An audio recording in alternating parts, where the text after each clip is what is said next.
personal phone, taking client calls and texts nonstop. As my business grew, I needed something smarter. That's when I switched to Quo, the #1 business phone system. Quo works right on your phone or computer. No carrying 2 phones, no clunky landline, just one easy app you can try for free. Your team can share one number and handle calls and texts together like a shared inbox. Any teammate can jump into the conversation, so customers get faster responses. And Quo's AI assistant summarizes your calls and responds to customers 24/7, so you never miss a lead or opportunity. All this starts at just $15 a month. That's basically 2 coffees. You can even keep your current business phone number. Find out why 90,000 businesses trust Quo. No missed calls, no missed customers. Try Quo for free at quo.com/sports. That's quo.com/sports to try Quo free. QUO.com/SPORTS. I'm Ultima Morgan of Morgan & Morgan. Every time one of my children started driving, it was terrifying. I am quite aware of the dangers being on the road.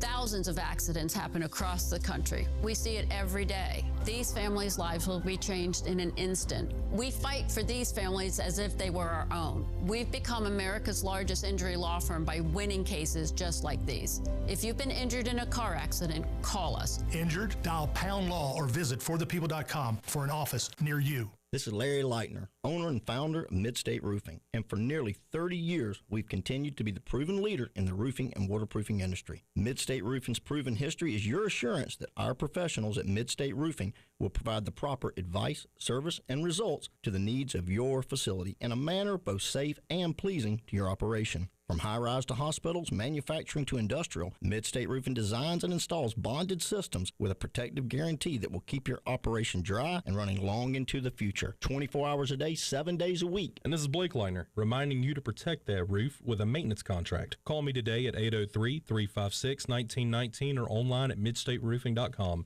That's midstateroofing.com. You'll speak to an on-call technician after hours or a Midstate Roofing staff member during hours at 803-356-1919 or online at midstateroofing.com. And as always, tell them Midstate Twins. If you have a leak, let Midstate Roofing take a peek. Powered by Integrated Media. The Game TV. Sponsored by Shepherd's Glass. For auto, home, and commercial glass. ShepherdsGlass.com. In Chapin and West Columbia. The Game TV. Sponsored by Shepherd's Glass. Shepherd's Glass. Worn tires make it harder to stop safely, and these Columbia roads don't help either. At Wetzel's Automotive, we carry a full range of top brand tires to keep you safe in every season. As your local auto shop, you'll always get personal service, expert installation, and free rotations with every purchase. We make sure your tires are mounted, balanced, and aligned the right way so you drive with confidence. We'll take care of everything you need in one stop without the runaround you get at big box stores. Visit us at 2017 Augusta Road in West Columbia or online at wetzelsauto.com. Looking for a dealership that treats you like family? Come to Herndon Chevrolet, where we've been proudly serving Lexington and the Midlands for over 50 years. Whether you're shopping for a new or pre-owned vehicle or just need expert service, you'll find it all right here. Shop online anytime at HerndonChevy.com or stop by and see why Herndon Chevrolet makes you smile. Herndon Chevrolet, Herndon makes you wanna smile.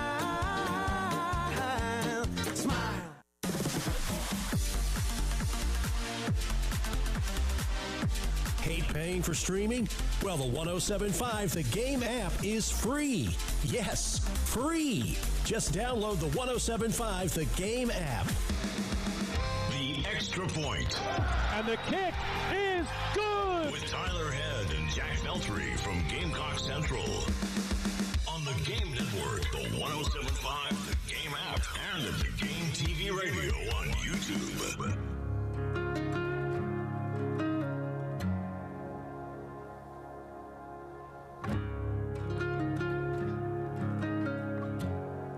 Welcome back in. It is the Extra Point. Tyler Head and Jack Beltry along with you here on your Thursday on the Game.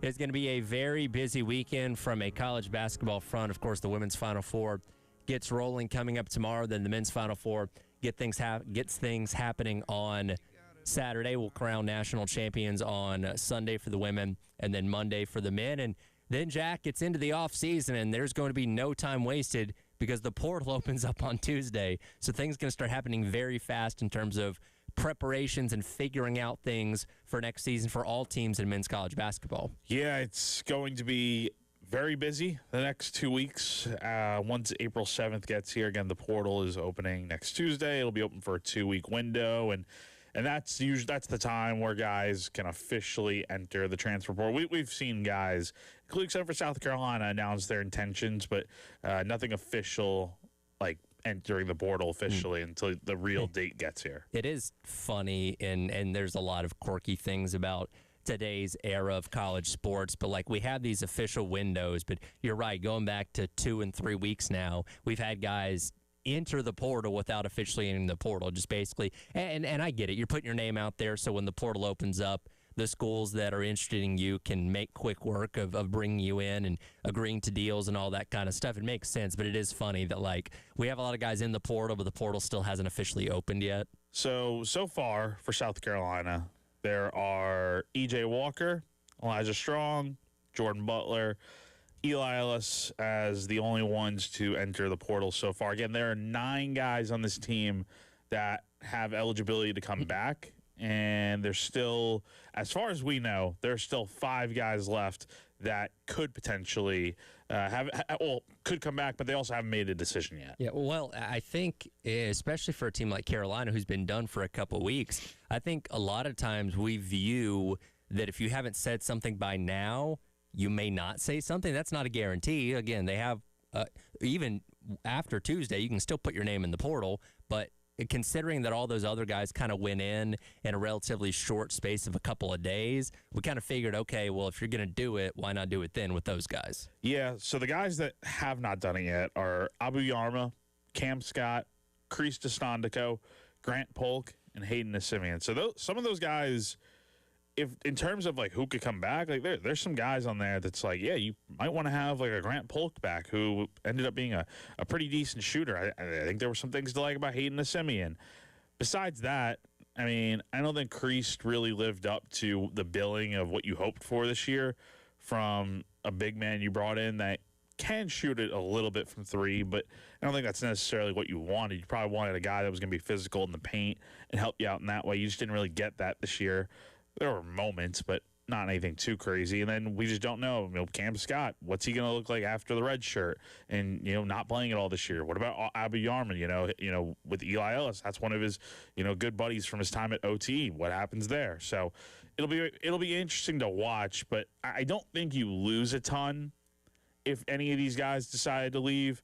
But I think there's certain guys like a Polk or an Nesimian that, yeah, I don't think you would mind having one of those guys back. With Cam Scott, because, again, this would be going into year number 3, and we had this situation last year where he entered the portal, then came out of the portal, decided to come back, he ends up redshirting this year. Like, do you set any expectations for him if he sticks around? Because he was a guy, 4-star kid, obviously from, just up the street in Lexington, was committed to Texas, decommits, comes to South Carolina, and the expectations were, hey, this guy's going to come in and make an immediate impact. Struggled in his freshman year, again, decides to come back, red shirts. Like, I don't know if anybody really sets any expectations for him and expects him to do anything if he does come back for another year. You know what I mean? Yeah, I don't think it's fair, number one, to set expectations for a guy that, yeah, he was a 4-star recruit coming out of high school and you decided to stay home in South Carolina. Like, yeah, there were a lot of expectations year 1, but maybe too many expectations placed upon him. Now, after redshirting, I don't even know what to expect from him, because the last time we saw him out in action, he had a decent game against Arkansas in the SEC tournament, but he averaged 2.5 points and shot 27% from the field. So I think the expectation, if anything, is just to be some sort of contributor, perhaps off the bench. I mean, I don't know, because I right now, without even knowing what South Carolina's going to do in terms of like who they're going to get, like I would imagine they're going out there and pretty much replacing the entire starting 5. I think Cam is a guy that you would like to have as a nice role player right now, coming off the bench, and then if he if he does well, then maybe he increases his role. It's way too early to even say, just because this roster is going to look entirely different. We just don't know who's coming in. We don't know the full extent of who else is leaving. I mean, Cam, for all we know, could be gone. We just haven't seen anything publicly yet. Well, and it also boils down to what can you afford in the portal and all that kind of stuff. And again, there's so many names that have entered, that will enter, and we have no clue who South Carolina is looking at. But I thought one name in particular was pretty interesting, and Fisher Brewer with Gamecock Central pointed this out the other day. Somto Cyril, who was the from Georgia, who entered the portal and led the SEC in blocks this year, and certainly had his way with South Carolina when they played against them. And you certainly saw him do that against just about everybody in the league this year. He's entered the portal, and Fisher Brewer pointed out that he and Lamont have a relationship back to their time, back to being in Chattanooga around the same time, and he's somebody that could be possibly linked to the program. Don't know that for sure, but that's one of those names, and certainly his track record speaks for itself with what he was doing at Georgia, that I don't think people would be upset if you weren't able to land a guy like that for next year's team. Now, let's look at it this way, because we obviously know the estimated cost of what it is for, each guy, because Jamie Shaw from On3 released that story a few weeks ago with literally what it costs to land a starter at each position. And when you look at the big men, they tend to garner the most money. Like, you're looking at upwards of $3 million for a starting center, right? And Somto Cyril could definitely fit that mold of. I don't know if he'll command $3 million, but surely he's a guy that will at least he'll definitely command over $1 million in terms of being a guy you want to bring in. I don't know if he'd be the most expensive center out there. There are probably others that'll command more, but you wouldn't get him for cheap, right? He would command, and again, we know that Donati has said that they're going to allocate more budget and NIL resources to Lamont Paris to be able to build a better roster for next year. If you're going to get a good center, that's going to eat up a significant portion of that budget. But that's just the game, and that's what Jamie Shaw points out in this article here by just saying elite centers are so rare. They come at a premium. You're going to have to shell out big money because everybody wants to play bigger. Yeah, I mean, that's the thing. For a power forward, the market is $1.2 million to $2.5, and then the center market, it's $2 to $3 million plus. I mean, it can get expensive really quick. And the question is going to be, okay, they're going to be expected to increase the budget. How much? Like a couple $1 million? Like, are we getting to the double digits here? Like, what does that increased budget look like? I think it needs to probably be, without knowing what the rest of the SEC is going to spend this year. Again, we know what they spent this past season. It was Kentucky with about $22 million, and then everyone else was kind of in that $8 to $10 million range. And then there was South Carolina and Oklahoma a little bit below that. Let's say all those teams increase their budget. I think you probably want to be, you definitely have to be at least $10 million, I think. I think ideally, though, maybe get it somewhere to about that $11 to $12 million. I think that gives you a chance, because let's just assume that everyone else is going to increase to some degree. Maybe not Kentucky, but the rest of those teams that spent $8 to $10 million, let's say they increase their budget a little bit. So if you're South Carolina and you want to field a competitive team, like, you definitely need to be hovering around at least that $10 million range. Yeah, we'll certainly see what happens, but it's critical off season, and I think we're going to be extra critical of what they bring in the portal. Because last year, as they were bringing guys in, we'd look at their numbers and be like, okay, nobody really wowed you, right? I think you're expecting at least one or two wow guys in the portal this year, and hopefully you have the budget to go out there and do that, because I can guarantee you, if you bring in a bunch of average players once again from all over the country, you're probably going to end up being an average to below average team. You can't afford that again. So Lamont Paris certainly can't afford to take that risk. You're going to have to go out there and get some real difference makers where we look at their stats and look what they did at the prior schools and say, wow, this guy is really amazing at this thing that he can do now at Carolina. But again, how much of that was due to the lack of funds compared to the rest of the league? Because it's tough when you only have so much money and you can't outbid certain teams. You lose in a lot of those battles to get really good players. So I wonder this year, how much is that going to change with an increased budget? We will see. Portal opens up on Tuesday, and we'll stay on top of all that as that cycle rolls along. Baseball in action tonight, taking on Texas. We'll dive into the matchup and the pitching rotation for the weekend coming up next as the Extra Point rolls along. Tyler Head and Jack Veltri with you on your Thursday on the Game. The Game phone lines at 803-404-6100. Sponsored by AAA Heating and Air. Now offering 12-month payment plans on all HVAC or electrical repairs with no credit check. Online at callAAAtoday.com. Wow, what a play. The Game Network. Columbia, Charleston, Florence, and Myrtle Beach. Columbia business leaders, ready to grow in 2026? Join us for your business, your customers, your growth. The 2026 Digital Seminar, April 30th at Hilton Garden Inn, 1200 Pickens Street. Choose the session that fits your schedule, 11:30 with lunch or 2:30 with light refreshments. Attend and get $1,500 in advertising credit to boost your brand on our Columbia Cumulus stations. And when you confirm your reservation, you'll also receive a custom audio or video from Podcast Studio 803. Seats are limited. Dial pound 250, keyword Digital Impact to RSVP today. Email hijacking and ransomware are on the rise, and they're targeting your business. Once your data is out there, there's no fix, no reset. Do you know where your business is vulnerable right now? Find out with a cybersecurity audit from IntelliSystems. IntelliSystems is one of the few firms worldwide that's GTIA Cybersecurity Trustmark Assured, meaning the highest global standards. They find gaps before criminals do. Schedule your audit now. IntelliSystems.com. Explore the world with the 31st Annual Columbia International Festival, April 18th and 19th at the State Fairgrounds with free parking. Experience over 100 national exhibits, cuisines from around the world, an international bazaar, a global fashion show, an Olympic-style flag ceremony, and performers from around the globe. Now partnering with the SC250 Revolutionary Discovery Center. For tickets and more information, visit CIFonline.org. That's CIFonline.org. We know what it's like when you're injured. You hurt, you can't work, you can't pay your bills, and the insurance company won't return your calls. I'm Jason Reynolds. At the Samuels Reynolds Law Firm, we're here for you when things go bad. We're local, resourceful, and have a proven record of success. I'm Stephen Samuels. Our team is big enough to handle any case and small enough to care about each one. We get South Carolina because we're true South Carolina. Samuels Reynolds. True injuries, true lawyers. 803-779-4000.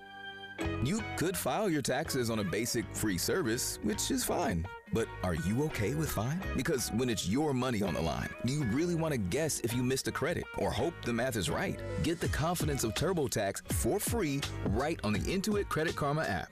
Free Fed and free state for simple 1040s only. Around 37% of filers qualify. See details at turbotax.com/free. No schedules except for EITC, CTC, student loan interest, and Schedule 1A. Plus tax tags entitled with approved credit. Call 888-320-6359 for details. At JT's Jeep Ram, the savings are already built in. You can see for yourself online the deep discounts we offer on new Wranglers, Grand Cherokees, Rams, and more. No guessing or games, just real savings. Clearly displayed on our website. And if you've got a trade, JT is offering up to 25% more for it. JT's Jeep Ram, 378 Lexington or Greystone Boulevard. JT'sJeep.com or JT'sRam.com. Declaration of Deal Sales Event. If you're tired of dealing with gas, noise, and costly maintenance, it's probably time to switch to Steel battery power. Right now at Cato's Power Equipment, we have 65 Steel battery tools like the GTA 40 hand pruner, the BGA 60 blower, and the KMA 135 Combi power head. Each available with 2 free batteries for a limited time, giving you more runtime, less hassle, and up to $640 in instant savings. This deal is only available at Cato's Power Equipment, Columbia's home for the tools you need to maintain your turf. Visit CatosPowerEquipment.com. At Atkins Law, we believe that if you've been hurt on the job or in a car wreck, recovery should come first. I'm Dewana Looper. And I'm Joe Whiteman. We're not just the voices you hear, we're the faces you'll see if you come in. Accidents can cause a lot of stress and worry. Our team shows up for you during those difficult times by offering thoughtful guidance. We're small on purpose, local by design, and serve with compassion. Remember, who you hire matters. Check us out at hollyatkinslaw.com. Powered by Integrated Media, The Game TV. Sponsored by Shepherd's Glass. For auto, home, and commercial glass. ShepherdsGlass.com. In Chapin and West Columbia. The Game TV. Sponsored by Shepherd's Glass. Shepherd's Glass.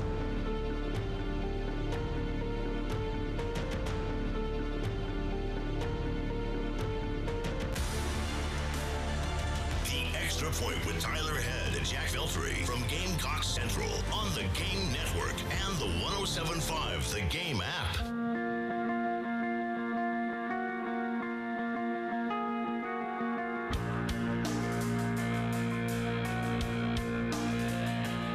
Welcome back in.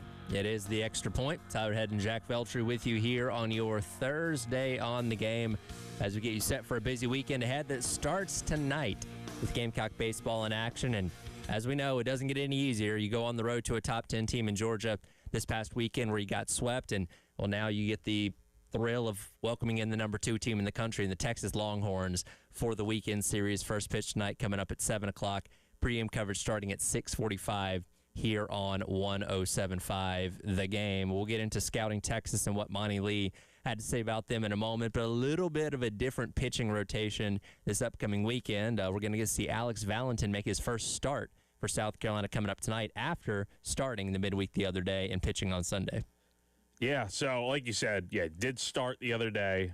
So this will be his second start of the week. Now, you may be asking, why is he starting again? Well, he only threw 13 pitches the other day. So the expectation for him tonight is he's going to hopefully be able to give South Carolina a full-length start. So kind of think of this, for comparison's sake, think of this kind of like with Garrett Gainey 2 years ago, right? Mm-hmm. And I was going to say, he and Valentin are so similar in the energy they pitch with and kind of the antics they do on the mound. But it's very similar from the standpoint of both those guys were closers for South Carolina at the beginning of the year, and we'll see what this means moving forward. But, yeah, it's very interesting to see Valentin get the start tonight, and he has some history with Texas. He picked up a save against those guys out in Austin last year when he was with Texas State.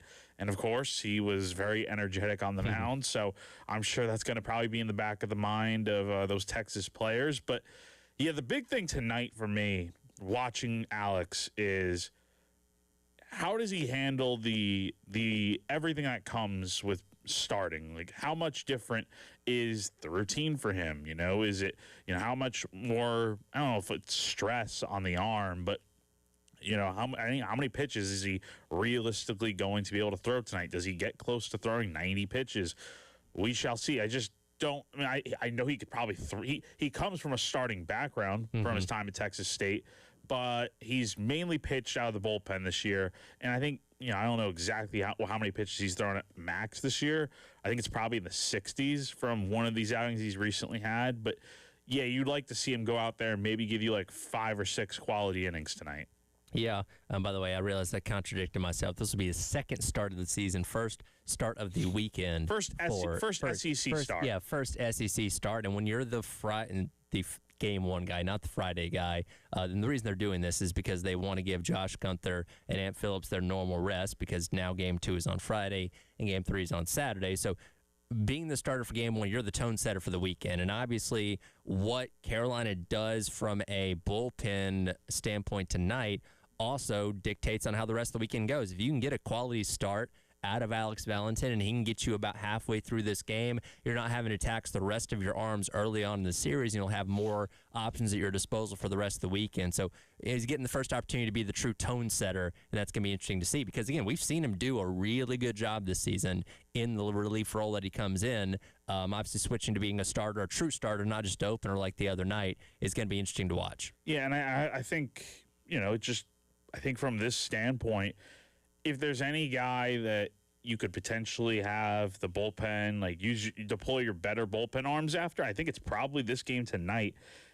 Just because I think you expect guys like Gunther and certainly Phillips to give you definitely at least 6 innings, hopefully even more.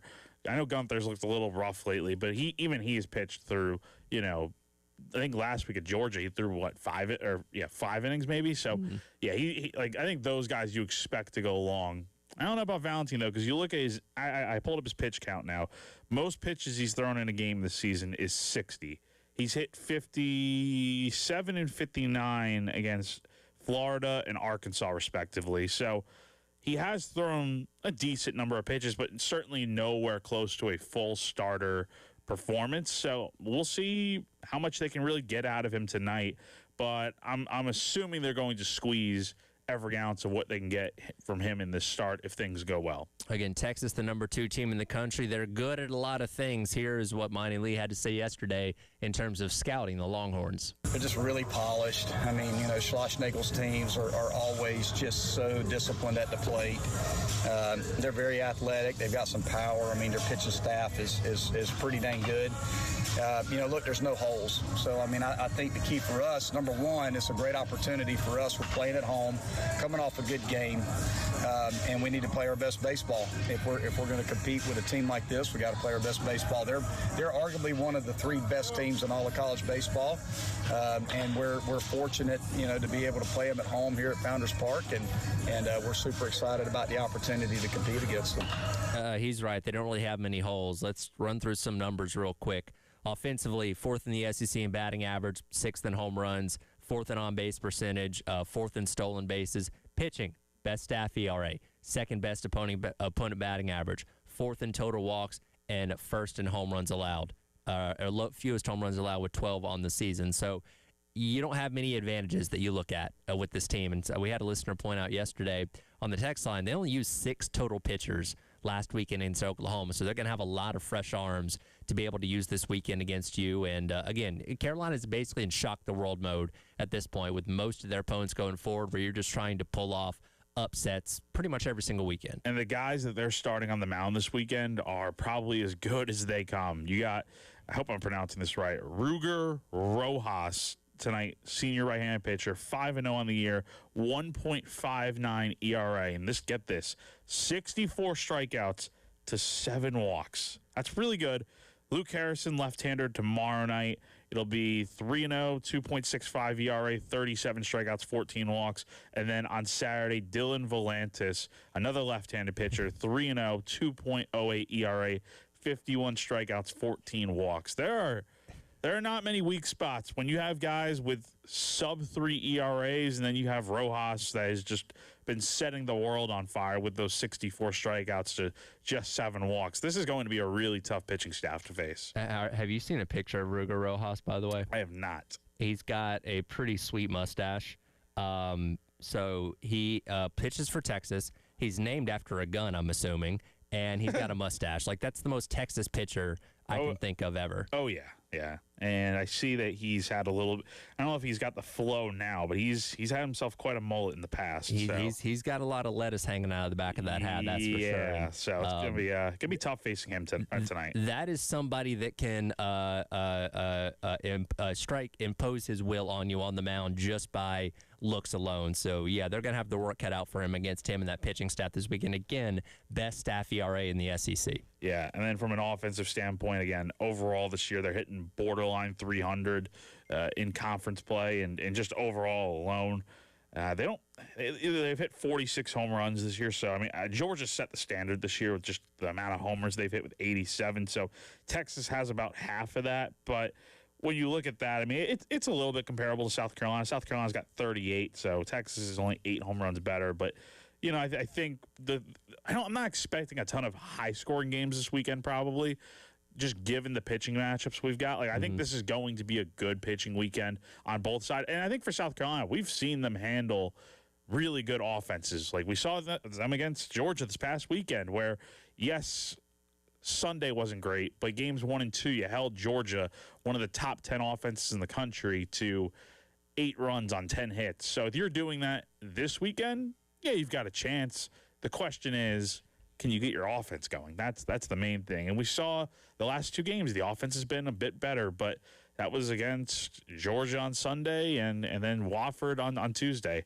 Maybe having the shorter break with only one rest day in between will help South Carolina, but that remains to be seen. Yeah, again, you're not going to be looked at as the favorite in this matchup or all weekend long. So here's hoping that playing at home certainly can help them out, hopefully too, and we can see a shocking upset of the number 2 team in the country and see what that can do for the team going forward. But it all starts tonight. Again, pregame coverage starting at 6:45 for 7 o'clock first pitch right here on 107.5.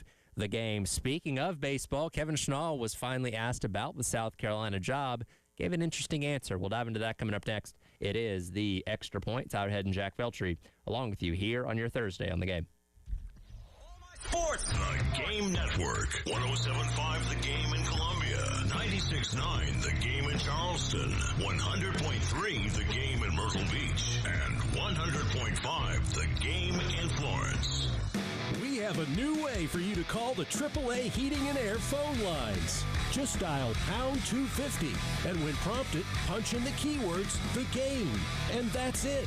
Again, pound 250 with the keywords, the game. This is a Westwood One Sports Minute. The speculation is over in Lawrence. Bill Self not going anywhere. The Hall of Fame head coach silenced rampant retirement rumors Wednesday, officially announcing he'll return to the Jayhawks for 2026-27. Self stated he has a renewed clarity and remains fully committed to competing for a national championship. The portal opens up next Tuesday, and the race is on for the nation's next big winner. I'm Drake Toll.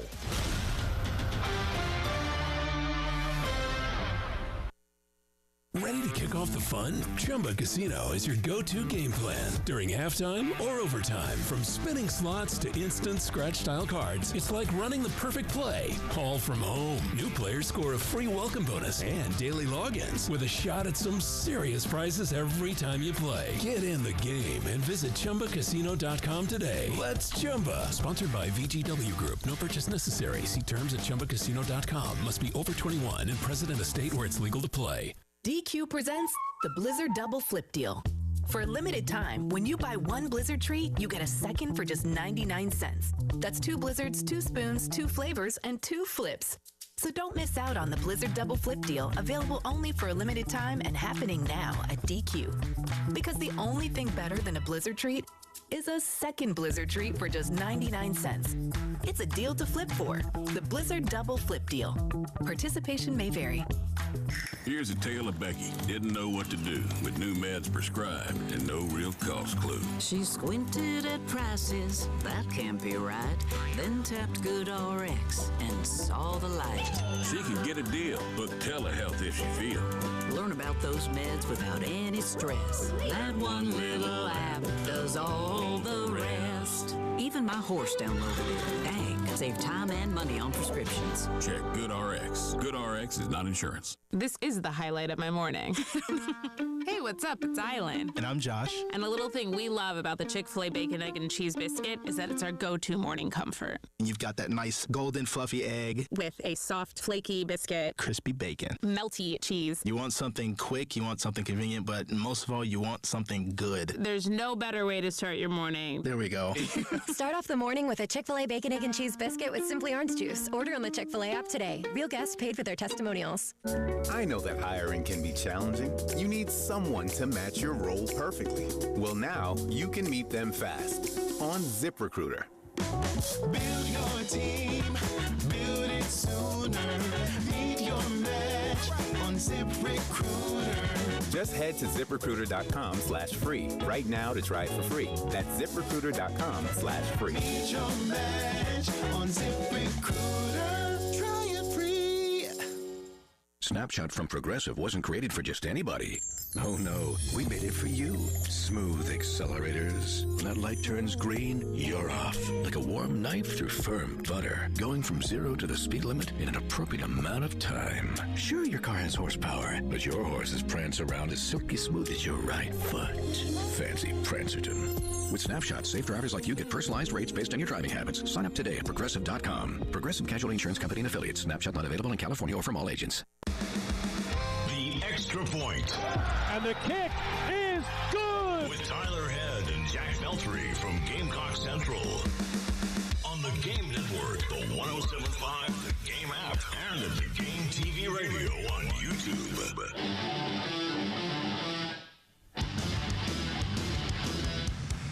All right, welcome back in. Extra Points. Tyler Head and Jack Beltry wrapping up hour number 1 here on your Thursday on the Game. Of course, barring a crazy turnaround in the second half of conference play, Carolina likely going to be hiring a new head baseball coach coming up here once we get into the summer months. And one of the most popular names out there for just about any job that's going to become available, especially at Power 4 schools, is, of course, Kevin Schnall right down the road at Coastal Carolina.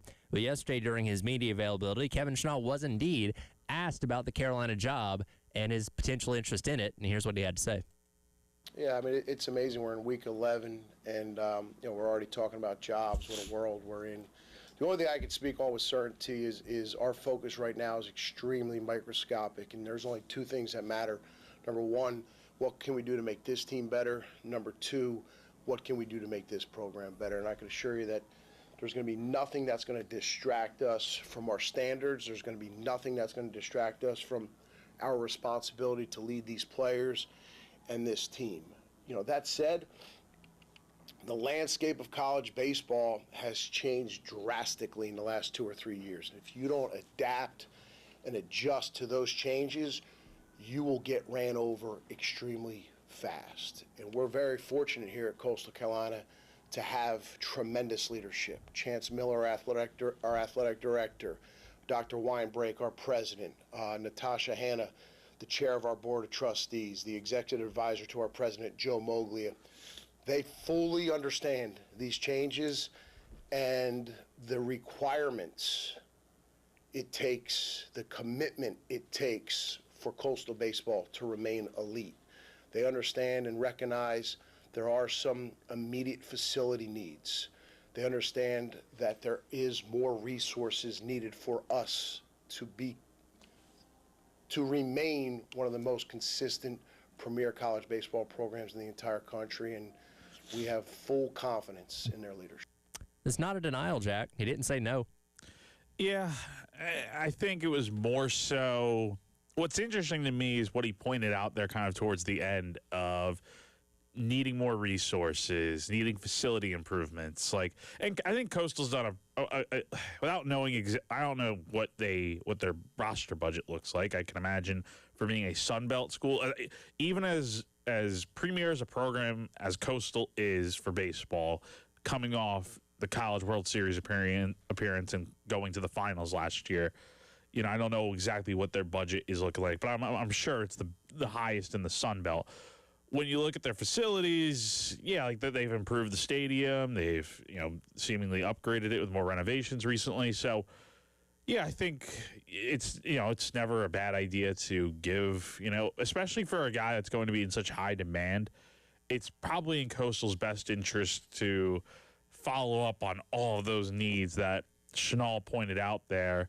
And I think it's a message that, like what he said there, if you aren't getting with the times, you're going to be left behind. So, he did not say, straight up no, but he didn't say yes either. So we will see what happens with that. But, for sure, South Carolina would be crazy not to give this guy the first call as soon as the Coastal season ends. Well, and it's smart on his part to not close the door outright and say, no, I'm at Coastal Carolina going forward, and there's no exceptions to that. Because, of course, you want to be able to entertain any offers that might come your way. Well, at the same time, we always talk about, coaches using press conferences to talk to their players and send messages. I think that's exactly what he was doing there to the administration at Coastal, like, hey, you guys have been great. We're doing great things right now. There are areas that can continue to improve, and I obviously want to see that improve so I can, be assured that we're going to be competitive, because Coastal's in such a unique situation where, football reigns for most schools, right? Football unequivocally is the number one sport at all schools around the country for the most part, but at Coastal, it's a situation where you as a Sun Belt school in the NIL era have the ability to really be one of the best teams in all of college baseball, and they seem to be leaning in on that. Again, we don't know what their NIL budget is, but I imagine it's probably better than a lot of Power 4 schools out there, and you're obviously seeing the results of that with how good they're playing, under Kevin Chenal and all that. So they have the ability to really be in a unique situation where they can allocate more resources to their baseball program than a lot of schools can, because football and basketball may not be getting in the way compared to how some other schools are. And Kevin Chenal more than capable of continuing to lead that program if that is the case. But you always need to leave those options open. Again, it'd be dumb if Carolina's not giving him a call. Will he come here is going to be the big question as we get into the offseason. But as he pointed out, we still got half a season of baseball left to be played, so these questions are not going to be answered anytime soon. And I kind of feel bad for the players, because it's they know, Chenal interviewed for the Tennessee job last year. That was well documented last October when Tony Vitello left for the Giants. I'm sure they see on social media that their coach is very much, a name of interest for a lot of these programs. And South Carolina is not going to be the only place interested in him. There's going to be other jobs that open. I will say from South Carolina's standpoint, though, they can give Chenal everything he's looking for. Facilities, really good. Financial resources. Yeah, we've seen South Carolina commit those resources exponentially to Paul Mainieri over the last, year and a half here. So you can give them all that, plus a program with rich history, tradition, and it's right up the road in Columbia. Look, I know Schnall's a lifelong Coastal guy. He played there under Gary Gilmore. He's had 3 separate coaching stints, 2 as an assistant, and now 1 as a head coach at Coastal. It'd be tough to pull him away, but I don't think it's off the table at all. Yeah, well, he's going to be number 1 on a lot of people's wish list. I can assure you that. But, again, we still got a lot of time between now and when those decisions will be made because, again, we're only about halfway through the baseball season. We'll take a look at the men's Final Four coming up next. Who needs a national championship the worst out of these 4 teams? We'll discuss that on the other side as the Garnet Trust Hour comes up next here in the game. Broadcasting live from the Herndon Chevrolet studio. Herndon Chevrolet is your hometown dealer. Stop by today or shop online 24/7 at HerndonChevy.com. Wesley Financial Group is not a law firm. Ask yourself this question. Is it really worth holding on to that timeshare that you know you need to get rid of? Here's the truth. The average maintenance fee just went up over 17%. That could have been 117%, and there's nothing you can do about it. When you buy a timeshare, you give them a blank check for annual maintenance and assessment fees. I'm Chuck McDowell, founder of Wesley Financial Group. For 15 years, I've helped over 50,000 families cancel their timeshare. Not sell it, not transfer it, cancel it. Did you buy a timeshare because they told you it was a great investment and your maintenance fees would never go up? That's a lie. Are you ready to get rid of your timeshare once and for all? Simply call us and I'll send you our timeshare exit kit that explains all your options for cancellation. Call Wesley now for your timeshare exit kit. 800-881-4300. 800-881-4300. 800-881-4300. If you have been in a car accident in the past and have settled your case, I may have some good news. Some unethical lawyers have people known as runners who come directly to your hospital room or home and solicit your case. It's a disbarable offense. Anyone that would hire these scumbags needs to have their heads examined. I'm John Morgan of Morgan & Morgan. Now for the good news. If this happened to you, we will sue these lowlifes and fight to get all your fees back. And then look and see if these bottom feeders also malpracticed your case and sue them for that too. You have nothing to lose and everything to gain. Visit forthepeople.com for a free consultation or call Pound Law on your cell, pound 529. If someone does this to you, call the Bar Association and report them. Let's fight these bums. Morgan & Morgan, forthepeople.com. Injured? Dial Pound Law or visit forthepeople.com for an office near you. Are you stuck staring at your W-2? Are tax refund worries holding you back? You probably have FOMO, the fear of messing up. The fix? Using TurboTax on Intuit Credit Karma. They find every credit and deduction to help you get every refund dollar you deserve, or your money back.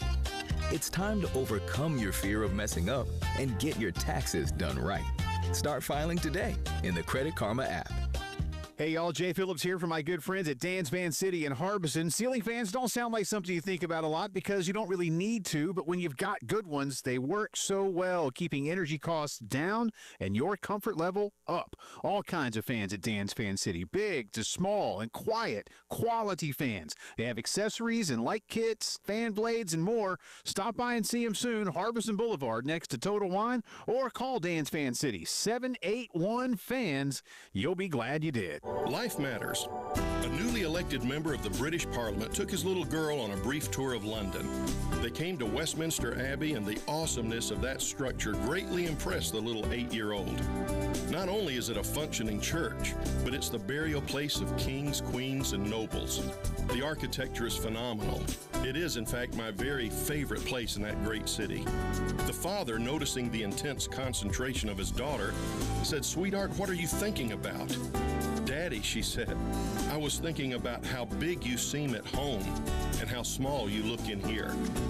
Coming into a holy place can have that effect on all of us. I think we all need to visit God's house regularly in order to help us remember who the big guy in life really is. This is Pastor Stephen Chitty. Visit us on Sundays or at ChristianLifeColumbia.com to learn more. And remember, friends, life matters, and so do you.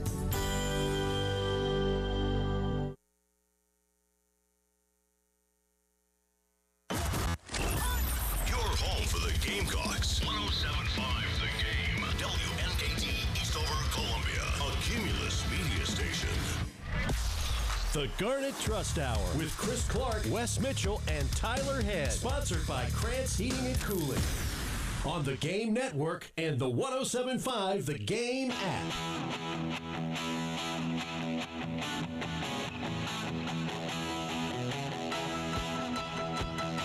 All right, welcome back in. It is the Garnet Trust Hour, presented by Krantz Cooling, Heating, and Plumbing. Tyler Head and Jack Veltri along with you here on your Thursday on the Game. Coming up in about 15 minutes, Wes Mitchell was able to sit down with, I'm going to attempt this, Jack, Ebubedike Nabugu, the transfer offensive lineman from Missouri State.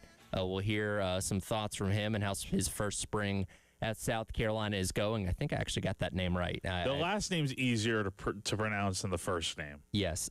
Thankfully, they just call him Boo. Yes. So here forward, we will call him, I guess, Boo Nabugu.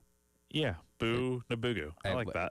Or Boo Boo, whatever you want to call him. Much like Neff, I think we can refer to him with one name, and everybody's and Beamer mentioned the other day, Damula Ajudahan as well. Damula is the only Damula on the team, so when you say one name, you kind of know who they're talking about. So I think Boo's in the same category. And good job pronouncing that second name there. I could not pronounce that. Damola Ajudahan. Yeah. So Wes says it a lot, and I've heard him say it a lot, so I've got my reps by hearing him say it. And I know this isn't the case, but Carolina's got to be in the running for maybe some of the most unique names in college football. Sure, on this roster. They've got guys with just some of the most, and it's fine, some of the most obscure names, but it's it's where they're from, and that's not a problem at all. Yeah, well, and we had a Tree Babalade on the team for the past couple of years. I couldn't even. How do you even pronounce his first name? Oluwatosin? Which it's because Yuva always said his full name. Yuva would not refer to him as Tree. Really? Yeah, and I did ask Yuva about that one time, and I cannot remember his reason for it. He had a good reason, but I was like, why do you always use his full name instead of Tree? Because he's the only one that he was confident in saying it, said it right, but he's the only one that I heard actually refer to him as by his full name. Interesting. I did not know that. Next time I see him, I'll have to ask him, hey, how do you say Tree's full name? But yes, again, Ebubedike Nabugu, Boo Nabugu, sitting down with Wes Mitchell. That coming up in about 10 minutes here on the Garnet Trust Hour, presented by Krantz Cooling, Heating, and Plumbing. But as the women's Final Four gets rolling tomorrow, the men's Final Four tips off on Saturday night out in Indianapolis, Illinois, and UConn the first game, and then in Michigan, Arizona to decide who's going to be playing for the national championship coming up on Monday. And we can dive more into the specifics of these actual matchups tomorrow, but which of these games kind of excites you just on looking at them alone? Probably the matchup of the 1 seeds. You got Michigan taking on Arizona on Saturday, and then you got the other game is obviously Illinois taking on UConn in the 3 seed versus 2 seed matchup. But yeah, I mean, Arizona, Michigan, probably just from the standpoint of the only 2 ones left standing. Of course, they're pinned against each other. So I know a 1 seed will have a chance. One of the 1 seeds will definitely make the national championship and have a chance to play for it, but we'll see. Both these lines, by the way, at 1.5 as of right now. So these expect to be 2 very good, very competitive games, which that's what you want when you get down to the Final Four. We talk about the first couple rounds of the tournament, and we love upsets and we love Cinderellas and all that kind of stuff. But when you get down to brass tacks of the final 3 games of the season, you want them to be good and competitive games. Unfortunately, we've seen some sideways Final Four and sideways, national championships that just kind of in the tournament on a whimper. And I think this has been a really good tournament so far. And I hope we end on a strong note with these final couple games. Now, the question I posed to you yesterday when we were coming up with, I think you asked me, like, what should we talk about with the Final Four coming up here. And I think one of the more interesting questions we're going to talk about here is who kind of needs to win a national championship the most of these four schools. Now, I'll kind of start us out here, I guess, Tyler, because UConn and Michigan have both won national championships recently. Yep. But I think from the standpoint of, you look at Arizona. Arizona hasn't won a national championship since 1987. I think a big talking point this postseason has been Arizona typically does not make it this far in the tournament. So can they finally get there? And they have gotten to the Final Four. Now it's more so about can they win it? Because they haven't won a title in nearly 30 years. You look at Illinois, they've never won a national championship before, only finished at best as a runner-up in 2005. And I think from the standpoint of everything that's going on with Tommy Lloyd, the coach at Arizona, and his name being probably the most connected to the UNC job, it feels like at this point he's probably the odds-on favorite to land that job. I think Arizona probably needs this title the most in terms of just getting a national championship for the first time in 30 years and getting over that hump. But also from the standpoint of if Arizona wants to potentially keep him, I think it's a lot easier when you see like, hey, maybe we can run this thing back with a national championship under our belts. So you mentioned him being connected to the UNC job, and he was asked about that the other day. And here is how Tommy Lloyd, the head coach of Arizona, addressed those rumors. It's absolutely true. There's going to be another coach. This is a great program. I didn't say when. I mean, and people are going to speculate all they want. Guys, this team has my full focus. Nothing, I promise you nothing is knocking me off that path. And you guys might call them distractions because you're distracted. That doesn't mean I'm distracted or we're distracted. You know what's pretty cool? Once you get some experience in this deal, and you're a player or you're a coach who's been at it a while, you get pretty good at, eliminating the distractions. So I think I'm pretty good at that. And I just can't wait to get to practice today. I'm going to go meet with the staff right now. We're probably a little bit late. That's why Nate's pushing me to get up there. And I'm going to go try to have a good practice. We are 2 for 2 on really good coach speak so far this morning between Schnall and then that from Tommy Lloyd, because the question, and he had a prior comment a few days ago about, hey, there's going to be another coach after me at Arizona. Again, he didn't say when that was going to be. He's just saying in general there's going to be other coaches, when my time here is done. And, of course, that fuels speculation about him taking the North Carolina job. And if you're an Arizona fan, right, when asked that question, the one thing you would love to hear Tommy Lloyd say is, I'm not going to North Carolina. I am the Arizona coach this year, next year, and for years going forward. Of course, he's not going to say that. Again, he kind of gives you the run around there, say, hey, I'm focused on this team, can't wait for practice and all that kind of stuff. But you're right. You're probably not feeling comfortable if you don't win the national championship this weekend that he might end up jumping ship and going to North Carolina instead. There's a few things to point out here. So, number one, his buyout with Arizona just dropped to $9 million yesterday. It was originally $11 million. So, North Carolina, I'm reading Inside Carolina here with On3, and reportedly UNC is not scared off by that buyout. So, do you think they would be? No, I mean, why should they be? I mean, it's North Carolina. I mean, they'll have to pay a buyout of some premier coach, especially if they're going outside the family. The other thing to point out here is that, and I didn't realize this until yesterday, there's apparently tension between Lloyd and Arizona's athletics director. I'm going to try to pronounce this here, Desiree Reed-Francois, because apparently resources there, because obviously basketball and football are Arizona's main two sports that they're good at, but Francois wants to divvy up the resources, give some more money to these other programs, and probably not as much as there should be into the basketball program. So and when you look at North Carolina, basketball is king there. There is nothing else. Football is there, but it's not. Nothing will ever compete on the same level as what basketball means to that community and to that university. So there's probably going to be a lot more resources that Tommy Lloyd can have at his disposal and know that basketball is the top priority at UNC compared to Arizona. Yeah, basketball is big at Arizona, but is it the top priority? doesn't seem like it for Arizona's athletics director. And I look, if I'm an Arizona fan, I would be on pins and needles going into this weekend, and I hate that we're always having to have these conversations about coaches staying or going at places based on the potential resources. I mean, that was the crux of the matter when it came to Lane Kiffin, right? And he was having tons of success at Ole Miss with 3 straight 10-win seasons, but apparently his concern was the ability for them to sustain the resources there going forward compared to LSU, where, again, they're throwing all the money at him, where he feels like he's going to be able to have consistent money coming in, knowing where he can go out there and spend on a year-in, year-out basis. And for a guy like Tommy Lloyd, who, again, has done a really good job at this Arizona program, but he knows if he went to North Carolina, he is unquestionably going to be the top dog with the program that's going to get the most attention there no matter what, because that's just how it is at North Carolina. Yeah, and it's smart of him to not outwardly say, yeah, I'm at Arizona for years to come. Well, number one, he would have to sign a contract. That's bad negotiating. Yes, that's bad negotiating, and he's got leverage right now, right? And it's not very often that the North Carolina job is open, let alone it's even probably more rare for North Carolina to be looking outside of somebody that's not a Tar Heel. Like, that does not have a connection to the North Carolina basketball program. So going outside the building is very rare, and the fact that Tommy Lloyd's there, seemingly top guy at this point, yeah, he'd be an idiot to say anything else other than what he's saying right now. So I can't blame him one bit.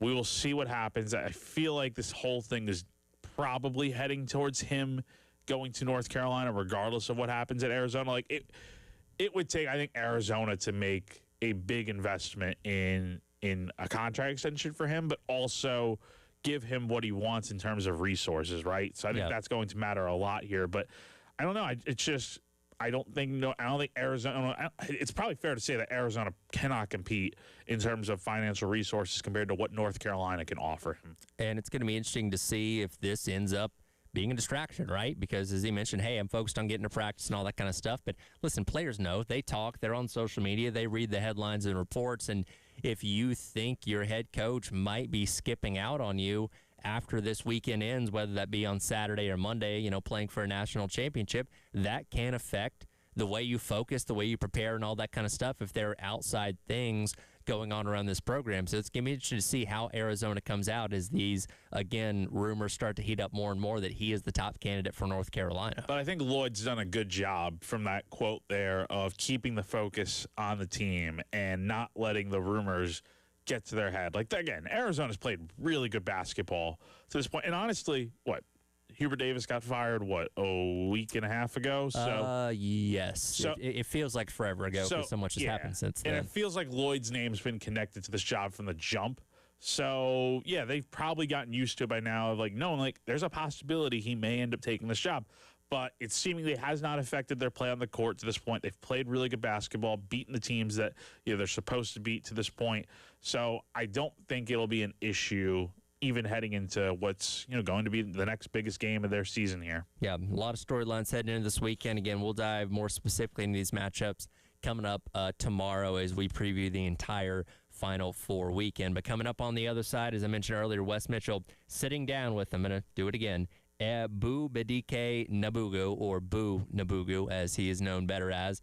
The transfer offensive lineman from Missouri State, gets some insight into him, into his short time in Columbia so far, and what's been going on with spring practice as the Garnet Trust Hour, presented by Krantz Cooling, Heating, and Plumbing, rolls along on your Thursday here on The Game. Wow, what a play! The Game Network, Columbia, Charleston, Florence, and Myrtle Beach.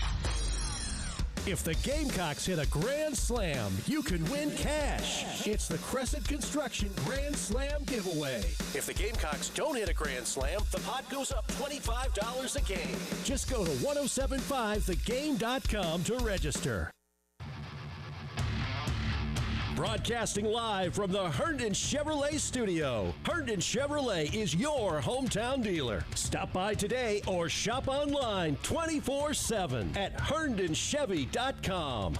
Texting enrolls you in recurring automated marketing text messages. Consent not required to purchase. Message and data rates may apply. The team's looking good this season. I think so. Man, I miss playing football. Ever since I turned 40, I just can't find that fire I used to have. Think it could be lower testosterone? What do you mean? I was feeling the same way. After 40, the body has less testosterone, and men lose their edge. That's why I take Nugenix Total T2. That's the testosterone booster, right? Yes, but Total T2 is their brand new formula that skyrockets nitric oxide levels in as little as 3 hours. Since I started taking it, I've been lifting like when we played for Coach Carter. My energy is way up, and it even spiced up things between me and the missus. Are they still giving out complimentary bottles? Yep, just send a text. Text HIM to 215-215 for your complimentary bottle of Nugenix Total T2, the next generation testosterone booster. Text now and we'll include a bottle of Nugenix Thermo X, our newest, most powerful fat burner ever, absolutely free. Text HIM to 215-215. That's HIM to 215-215. These statements have not been evaluated by the FDA. This product is not intended to diagnose, treat, cure, or prevent any disease. Paid for by Adaptive Health. Run the Cup, the Governor's Cup Road Race, sponsored by Lexington Health. Be part of history in downtown Columbia at one of the longest running and most prestigious road races in the Southeast. The Half Marathon, 5K, and Main Street Mile are open for registration. Kids can run for free in the Kids Main Street Mile. And don't miss the post-race celebration with music, food, vendors, and a special awards ceremony. Join Lexington Health and register now for the Governor's Cup Road Race, April 10th and 11th. Learn more at runthecup.com. Twin Peaks is the best in the game. Here, your favorite drafts are poured at a frosty 29 degrees, and rare barrel-aged whiskeys are served just the way you want them. It's bigger game days and bolder fight nights. I mean, where else can you find a scratch kitchen that always comes in clutch every day from lunch to late night? Only at Twin Peaks, the #1 sports bar.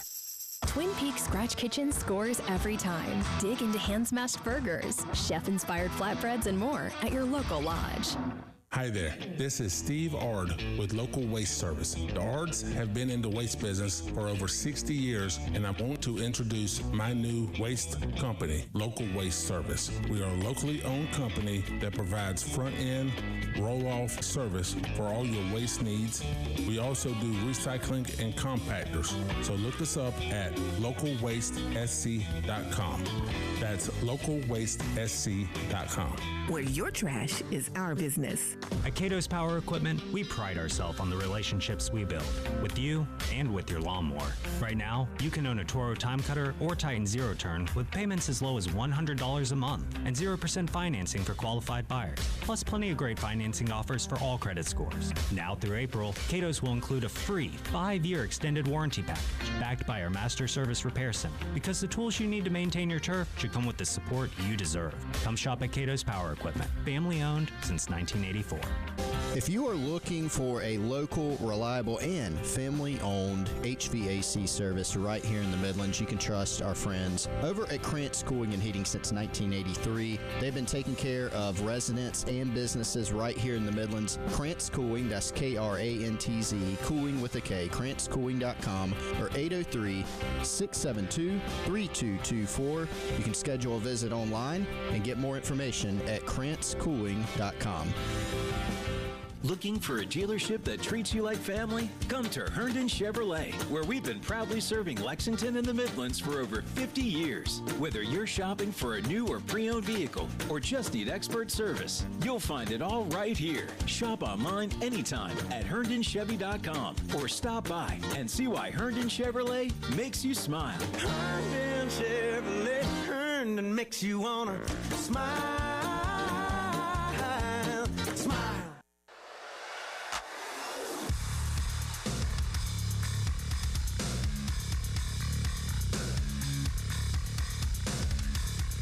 The Garnet Trust Hour with Chris Clark, Wes Mitchell, and Tyler Head. Sponsored by Krantz Heating and Cooling on the Game Network and the 107.5 The Game app. All right, everyone, welcome back into the Garnet Trust Hour here on The Game. As always, we've been getting to know South Carolina student athletes throughout this offseason. We've been talking to some Gamecock football players, and we have a very, very special guest, another South Carolina transfer on the offensive line. We've got Ebubedike Nagbugu, who's joining us here fresh off of maybe the practice field, maybe I know you said you're in class today, man. We appreciate you taking the time. How is everything going for you right now in the Gamecock football world? Everything's going well, man. I'm blessed and happy to be here.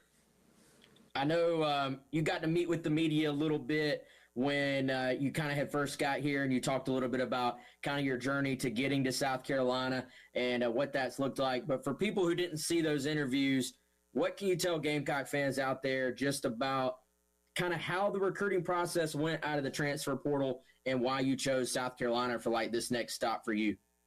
Why I chose South Carolina, man. South Carolina was just the most family oriented program, and I just felt like that was best fit for me. Just entering the portal, just looking for a home, finding a home. South Carolina just felt like home when I visited here. How did that work for you? I know everybody kind of has their own journey with the portal, and I imagine when you enter the portal, you don't exactly know who all is going to reach out, what the process is going to be for you. How how quickly did South Carolina reach out? How quickly did you visit? And then, like, once you were on campus, did you know pretty shortly, hey, this is where I want to be? Or kind of what was your exact process like on your end?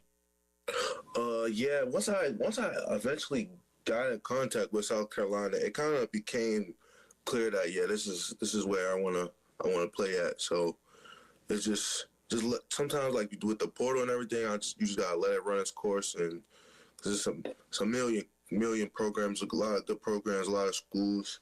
So just had to let it run its program. And I'm glad South Carolina. I'm glad I'm at home, and I'm glad it's definitely a great fit.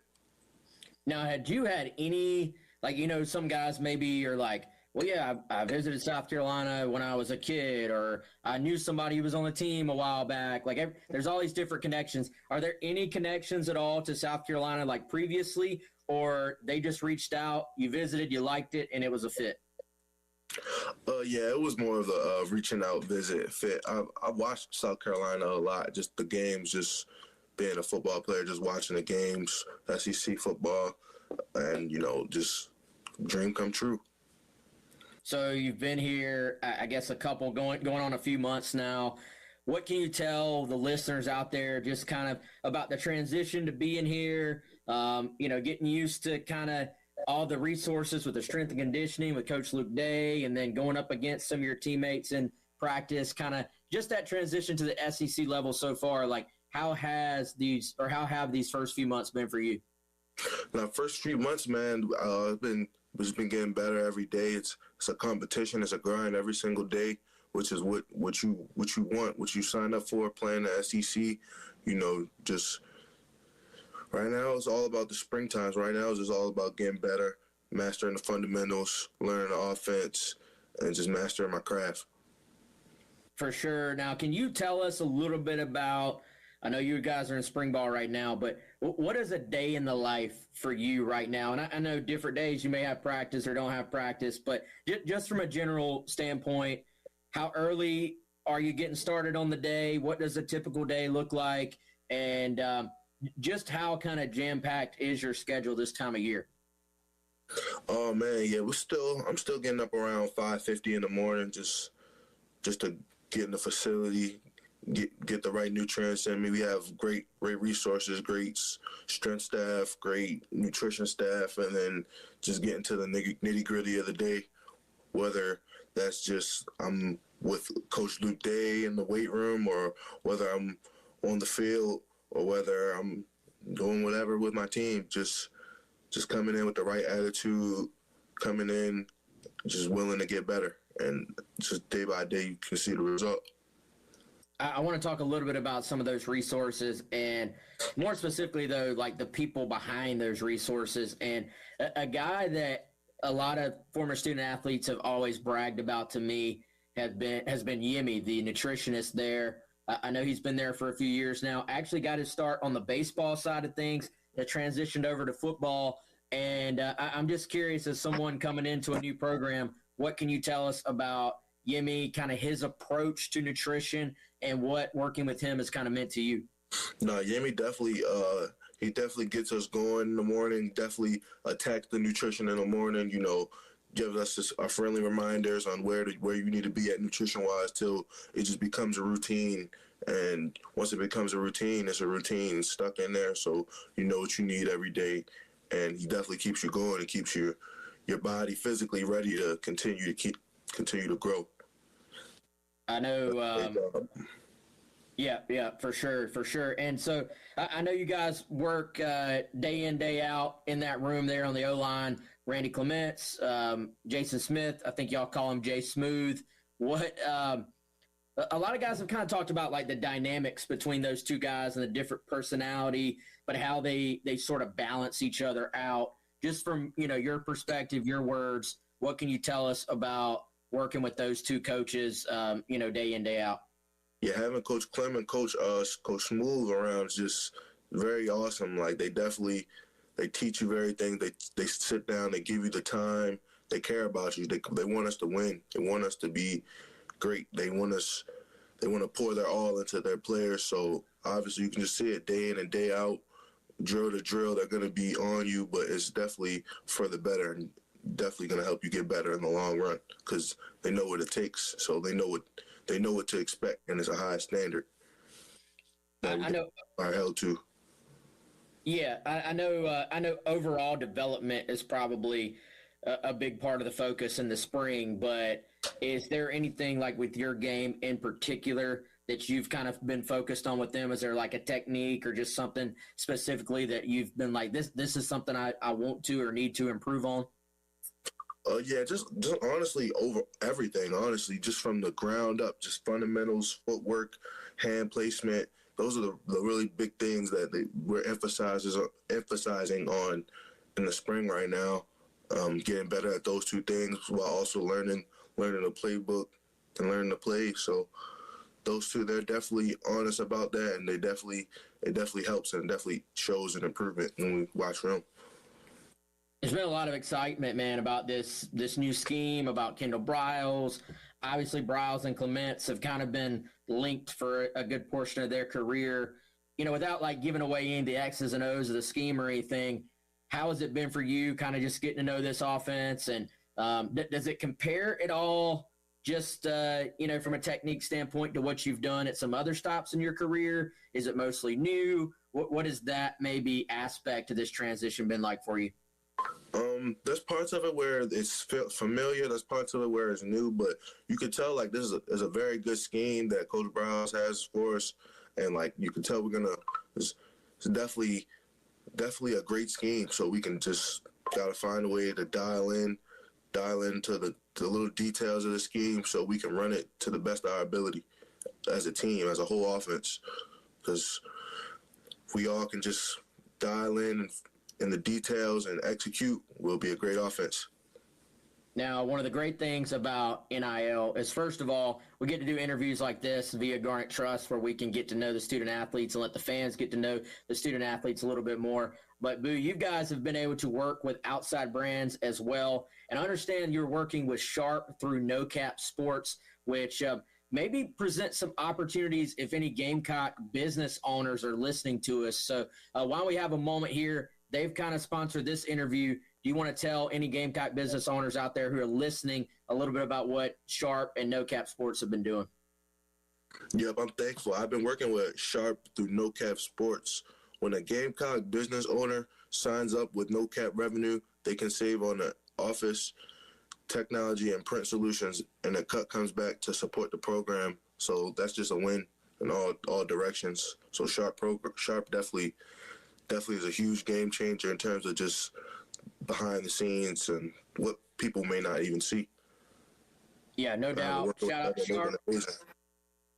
Yeah, sorry, didn't mean to cut you off, but shout out to Sharp, shout out to No Cap Sports, shout out to Garnet Trust. If you're a business owner who wants to, like he just told us, help your side, but also help out the student athletes, then reach out to our friends at Garnet Trust, and they'll help get you set up with those guys. Hey, we got to take a quick break right here, but you've been listening to the Garnet Trust Hour here on The Game. We'll be right back. All my sports. The Game Network. 107.5 The Game in Columbia. 96.9 The Game in Charleston. 100.3 The Game in Myrtle Beach. And 100.5 The Game in Florence. Go to 1075thegame.com and check out our sweet deals, like $50 worth of great eats from Grill Marks for just $25 and a 6-month membership to the YMCA for half price. It's all at 1075thegame.com. For decades, Morgan & Morgan has represented hundreds of thousands of people at their hour of need. Injuries on the job, car crashes, medical malpractice, and nursing home abuse, Social Security claims, dangerous drugs, and dangerous products. We became America's largest injury firm for a reason, and no firm is even close. Then we got to thinking, what if we could prevent these terrible events before they occurred? So we built the AI-powered People Protector. Simply visit peopleprotector.com and type in the product you have questions about before you buy it. Children's toys and accessories, cars, drugs, products, you name it, we got it. With our success, we decided to pay it forward for all of America. Our way of saying thank you for your trust all these years. Morgan & Morgan, protecting America. And if you've already been injured, just visit us at forthepeople.com. Joe Standifer, Esquire, 11915 Plaza Drive, Suite 301, Murrells Inlet, South Carolina, 29576. Bill Gunner for AAA Heating and Air. Let me tell you something. I know what Columbia summers are like. I've lived here in Columbia for 43 years, and it gets what they call a little hot. Is your air conditioner ready to handle the summer heat that is on the way? If not, today is the day. Get in touch with AAA Heating and Air. Call AAAtoday.com. That's how you can get in touch with them. Again, that website, call AAAtoday.com. Let me tell you something. They've got incredible deals. Right now, 15-year parts and labor warranty, a $1,500 buyback, and no payments for 1 whole year. You don't want to miss this deal because even the best part, financing is guaranteed. So call AAA Heating and Air, 803-677-1500, or visit them on the web. Call AAAtoday.com. Talk to AAA Heating and Air and tell them Phil Gunner, 1075 The Game, sent you. AAA Air when you need us. AAA Heating and Air. For appliances with reliances, that's Jeffers McGill. Come see the entire line of Whirlpool appliances at 1421 Atlas Road. Whirlpool offers bigger, better, and more efficient appliances, and Jeffers McGill offers the best in customer service and low prices. Jeffers McGill and Whirlpool, your home team. For appliances with reliances, that's Jeffers McGill. Hi there, this is Steve Ard with Local Waste Service. The Ards have been in the waste business for over 60 years, and I want to introduce my new waste company, Local Waste Service. We are a locally owned company that provides front-end, roll-off service for all your waste needs. We also do recycling and compactors, so look us up at localwastesc.com. That's localwastesc.com. Where your trash is our business. Not sure how to tackle your taxes? Are you sweating the small print? You may be experiencing FOMO, the fear of messing up. The answer? Using TurboTax on Intuit Credit Karma. They help you get your biggest refund, and then we help you do more with it with a personalized plan designed to help you hit your money goals. It's time to take your taxes to the max. Start filing today in the Credit Karma app. Powered by Integrated Media. The Game TV. Sponsored by Shepherd's Glass. For auto, home, and commercial glass. ShepherdsGlass.com. In Chapin and West Columbia. The Game TV. Sponsored by Shepherd's Glass. Shepherd's Glass. Inside with Chris Van Vliet. Hey, I'm Chris Van Vliet. Behind the scenes conversations with the biggest names in pro wrestling and beyond. How did you know you weren't going to kill Hornswoggle with that move? I didn't. That fall with suicide. I don't know how you survived. Yeah, luck. And special live coverage of the biggest professional wrestling event of the year. If you've ever wanted to know where the best place to watch WrestleMania is, right here. I've got a live show there, Insight Live, on the Thursday night. Pro wrestling at its best. Insight with Chris Van Vliet. Follow and listen on your favorite platform. See you there.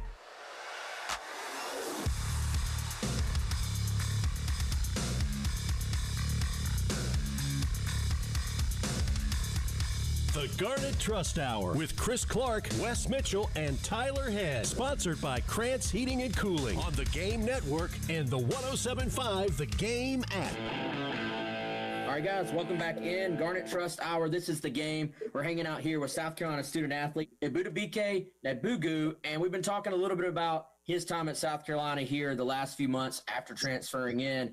And we like to let fans get to know you guys a little bit more off the field as well, Boo. So let's kind of go into some of your hobbies if I know football takes up a lot of time in your world right now, but if you're not working out, if you're not practicing, you're not training, are there any hobbies, or are there any things you just like to do in your free time? Yeah, I'm a very boring, simplistic guy, man. I just play ball. In my downtime, I might play some video games, and that's really about it. Just family oriented. That's really it, man. Just ball is really all I got. Any video games in particular like that we're hardcore about, or even that is just a little bit kind of laid back, I guess? I'd say 2K, NCAA, main 2 games, some GTA.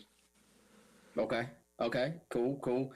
We always ask the guys, we like to talk a little bit of food. Is there and I'm not necessarily talking about like a favorite restaurant or anything, more just a favorite meal. Is there 1 or 2 things that are just like, man, I could eat this every single day, or if I could pick one meal in the world, this is what I'm picking? Is there anything that kind of comes to mind when I mention that? I'd say probably some Nigerian jollof rice. Probably something I can eat a lot, eat every day. Can you give us a kind of little description about what that is, like in terms of seasoning? It's really just rice with like a tomato-based type of paste inside the rice, and that's like turned to a stew that's put on top of the rice. So it's kind of really good. That's really what it is. It's not, sounds good, man. Do you do any cooking, or? Not really. I don't really do too much cooking, but like I can cook something like some base things, but I don't really do too much cooking myself. I got you. Cool. And I guess, man, let's go back a little bit to the football side here and looking ahead to actually like suiting up and putting on the pads at Williams-Brice Stadium. Have you done any watching of like YouTube videos, looking at the atmosphere, the sandstorm, the light show, everything that goes along with that home environment? Have you got an idea of what you're going to expect when you run out there with your teammates for the first time yet? Yeah, every time I watch the videos, like I start to get chills just because I'm just envisioning myself just coming out of the tunnel and making plays, man. I can see it. I can see it. I envision it. So that's kind of what I've been dreaming about lately. Like I had a dream about it, so I definitely see it, man. Definitely gives me the chills and gets me excited. Now, as in terms of like looking ahead to that moment, one thing that a lot of people, Gamecock fans, players as well, have been talking about is this transition to Nike. And so you're kind of at a interesting point. You get here, you guys are wearing Under Armour right now, and they've been very good to South Carolina. I'm not saying they haven't, but very soon, I guess in a couple months, you guys will be wearing Nike actually for the first time at South Carolina. Is that something you're excited about? Is that something you care about at all? Like, what's your thoughts on that, man? Well, man, I've seen Under Armour's definitely done a lot for this program. I just wanted to say that I've seen like just what Under Armour has done and like how the program has been an Under Armour program for a while, and that this switch is a big thing. So, I mean, switching to Nike, man, this stuff. Nike is also a very good brand. They have some very good material in terms of like wear, especially for an O-line. And they got some good cleats for O-line. I've worn some Nike cleats previously, so just looking forward to that and just ready to go. Yeah, I'm glad you said that because it's a big step for South Carolina. But Under Armour has been here since the Spurrier days, so I don't know if you Coach Steve Spurrier. Yeah, like that was the golden age around here, man. So they've been through the ups and downs here at South Carolina and have been, I think, from what I've heard, really good to work with. So a little bit of an end of an era there for for the Gamecocks and for this whole program. And speaking of different eras and changes, you have come into college football at a very unique time. When you, I'm sure, were first getting recruited out of high school, NIL was probably being talked about, maybe was about to I guess, really get started. But now, NIL and rev share and all the different opportunities for athletes like yourself, it's kind of exploded. What has that been like just to be a part of college football right in the middle of all this change like across the board with the portal and NIL and everything that goes along with it? That's definitely a blessing because there were because previously, man, there were just guys who simply just missed out on it because just their time didn't have, the rules were different. So, you know, the rules changing and everything. So just grateful that we're able to, as athletes, do what we're able to do now. Yeah, for sure, for sure. And again, like this interview right now that we're having is a part of stuff like that. You can make appearances, you can work with brands and all those different things that were just not possible at all before. I tell you what, man, let's do something a little bit different. Can you give a little like look back or a little shout out to the programs you've been at before you got to South Carolina? I know everybody kind of always talks about the come up and, you know, being in an SEC program, but obviously I got to imagine you had some good experiences along the way at these other schools too. So what can you tell us like a little bit about your journey working your way up to now playing SEC ball and the other programs you're able to work with, man? I could say, man, I started at Delaware State, HBCU up in Dover, Delaware, just where I first got my first college experience. My first 2 years of college I spent there. Man, I'm grateful for those days, man. I went in there, got my feet wet. I got some playing experience. I learned kind of the no-nos and what I'm good at and what I can't do, what I need to still work on. And then me going to another school, Missouri State, just a transitioning school, going to FBS, the Conference USA. The first year, you know, was able to go in there and just have a good year, man, and be able to use my skill set, use some of the things that I wanted to improve on. I saw it get better as the last year came, and that's all it's about, man, just continuously to improve wherever I'm at. So I'm grateful for both of those programs because they impacted my life in a major way. So you played high school ball, I was reading, in Baltimore at Dunbar, and man, I was reading up like you had 121 career pancake blocks. You racked up 58 tackles, 5 sacks, 5 pass breakups, a couple of forced fumbles on defense. I think you guys were undefeated your senior year. Yes, we were. Were you like just wrecking shop out there, man? Like it sounds like you had a pretty amazing finish to your high school career. Yeah, man. High school, man. That was definitely a great time. You know, high school ball is always you know, a little more personal. But yeah, man, high school ball, I was just out there having fun, literally just playing football just playing football as free as it gets, just playing football freely and just running around, just that excited. For sure, man. And final thing, I just got a couple things here for you. What can you tell the fans listening out there about being in Coach Beamer's program now, like just being around him, the energy? You know, you talked about the family feel a little bit, but has that part of it been what you expected? What can you tell us just about the last few months in terms of Coach Beamer?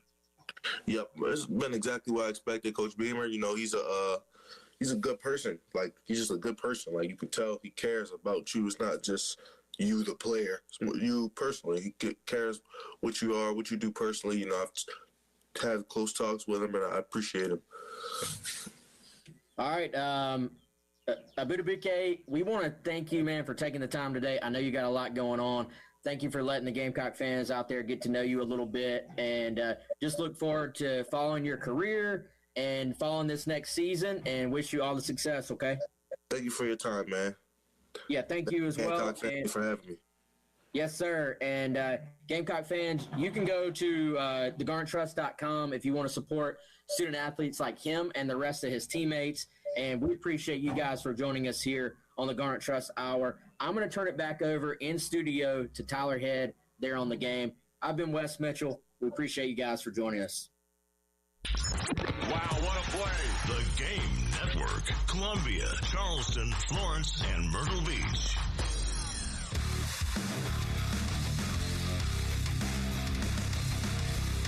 Everybody loves streaming till you have to pay for it. Just download the 107.5 The Game app and stream us for free.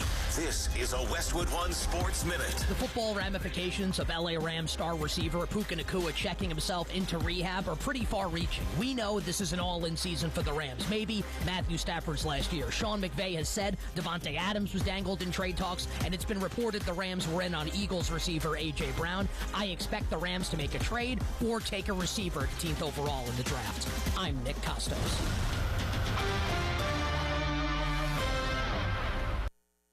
Shoot your shot on Prize Picks and get $50 bonus credit instantly in lineups when you play your first $5. That's right, Prize Picks is now giving you $50 bonus credit in lineups when you sign up and play your first $5. Prize Picks makes every dunk, every dime, and every board that much more exciting. So don't miss this chance to get started on America's #1 app for sports picks. Now on Prize Picks, you simply pick 2 to 6 players, pick more or less on their stat projections, and submit your lineup. Prize Picks also has early payouts. If your lineup gets off to a hot start, you now have the option to cash out those winnings before the game even finishes. And with player stacks, you can also pick the same player up to 3 times in the same lineup.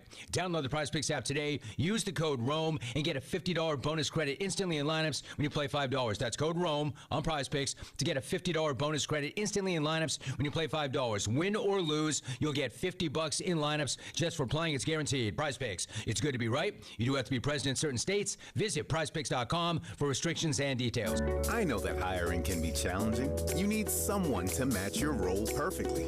Well, now you can meet them fast on ZipRecruiter. Build your team, build it sooner. Meet your match on ZipRecruiter. Just head to ZipRecruiter.com/free right now to try it for free. That's ZipRecruiter.com/free. Meet your match on ZipRecruiter. Try it free. Hi, Flo here to say that Progressive knows that life can change quickly, so it's good to have flexible coverage. Oh, like when I have to take my ex off my policy. Oh, sorry. But yes, we can do that. And can you send them a message and tell them that they have trust issues that they need to work on? We don't really get in the middle of these conflicts. Also, can you let them know that I was faking interest in his band and it's probably time to grow up? I'm not going to do it. Just know that with Progressive, you can easily make changes to your auto insurance because we know life changes. Also, I'm staying in touch with his mom because she's absolutely lovely. Bad idea. Progressive Casualty Insurance Company and Affiliates. Here's a tale of Becky. Didn't know what to do with new meds prescribed and no real cost clue. She squinted at prices, that can't be right. Then tapped GoodRx and saw the light. She can get a deal. Book telehealth if she feel. Learn about those meds without any stress. That one little app does all the rest. Even my horse downloaded it. Dang, save time and money on prescriptions. Check GoodRx. GoodRx is not insurance. This is the story of the one. As a procurement manager for a hospital system, she keeps every facility in her network stocked and ready. That's why she counts on Grainger to be her single source for thousands of products, from disinfectants to lighting, air filters, and more. And with fast, dependable delivery, Grainger helps her keep every facility stocked, safe, and running smoothly. Call 1-800-GRAINGER, click Grainger.com, or just stop by. Grainger, for the ones who get it done.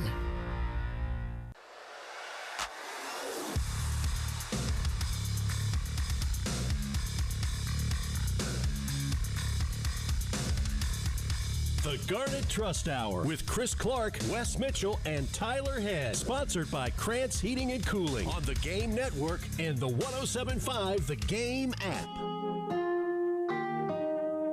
Run that back, turbo.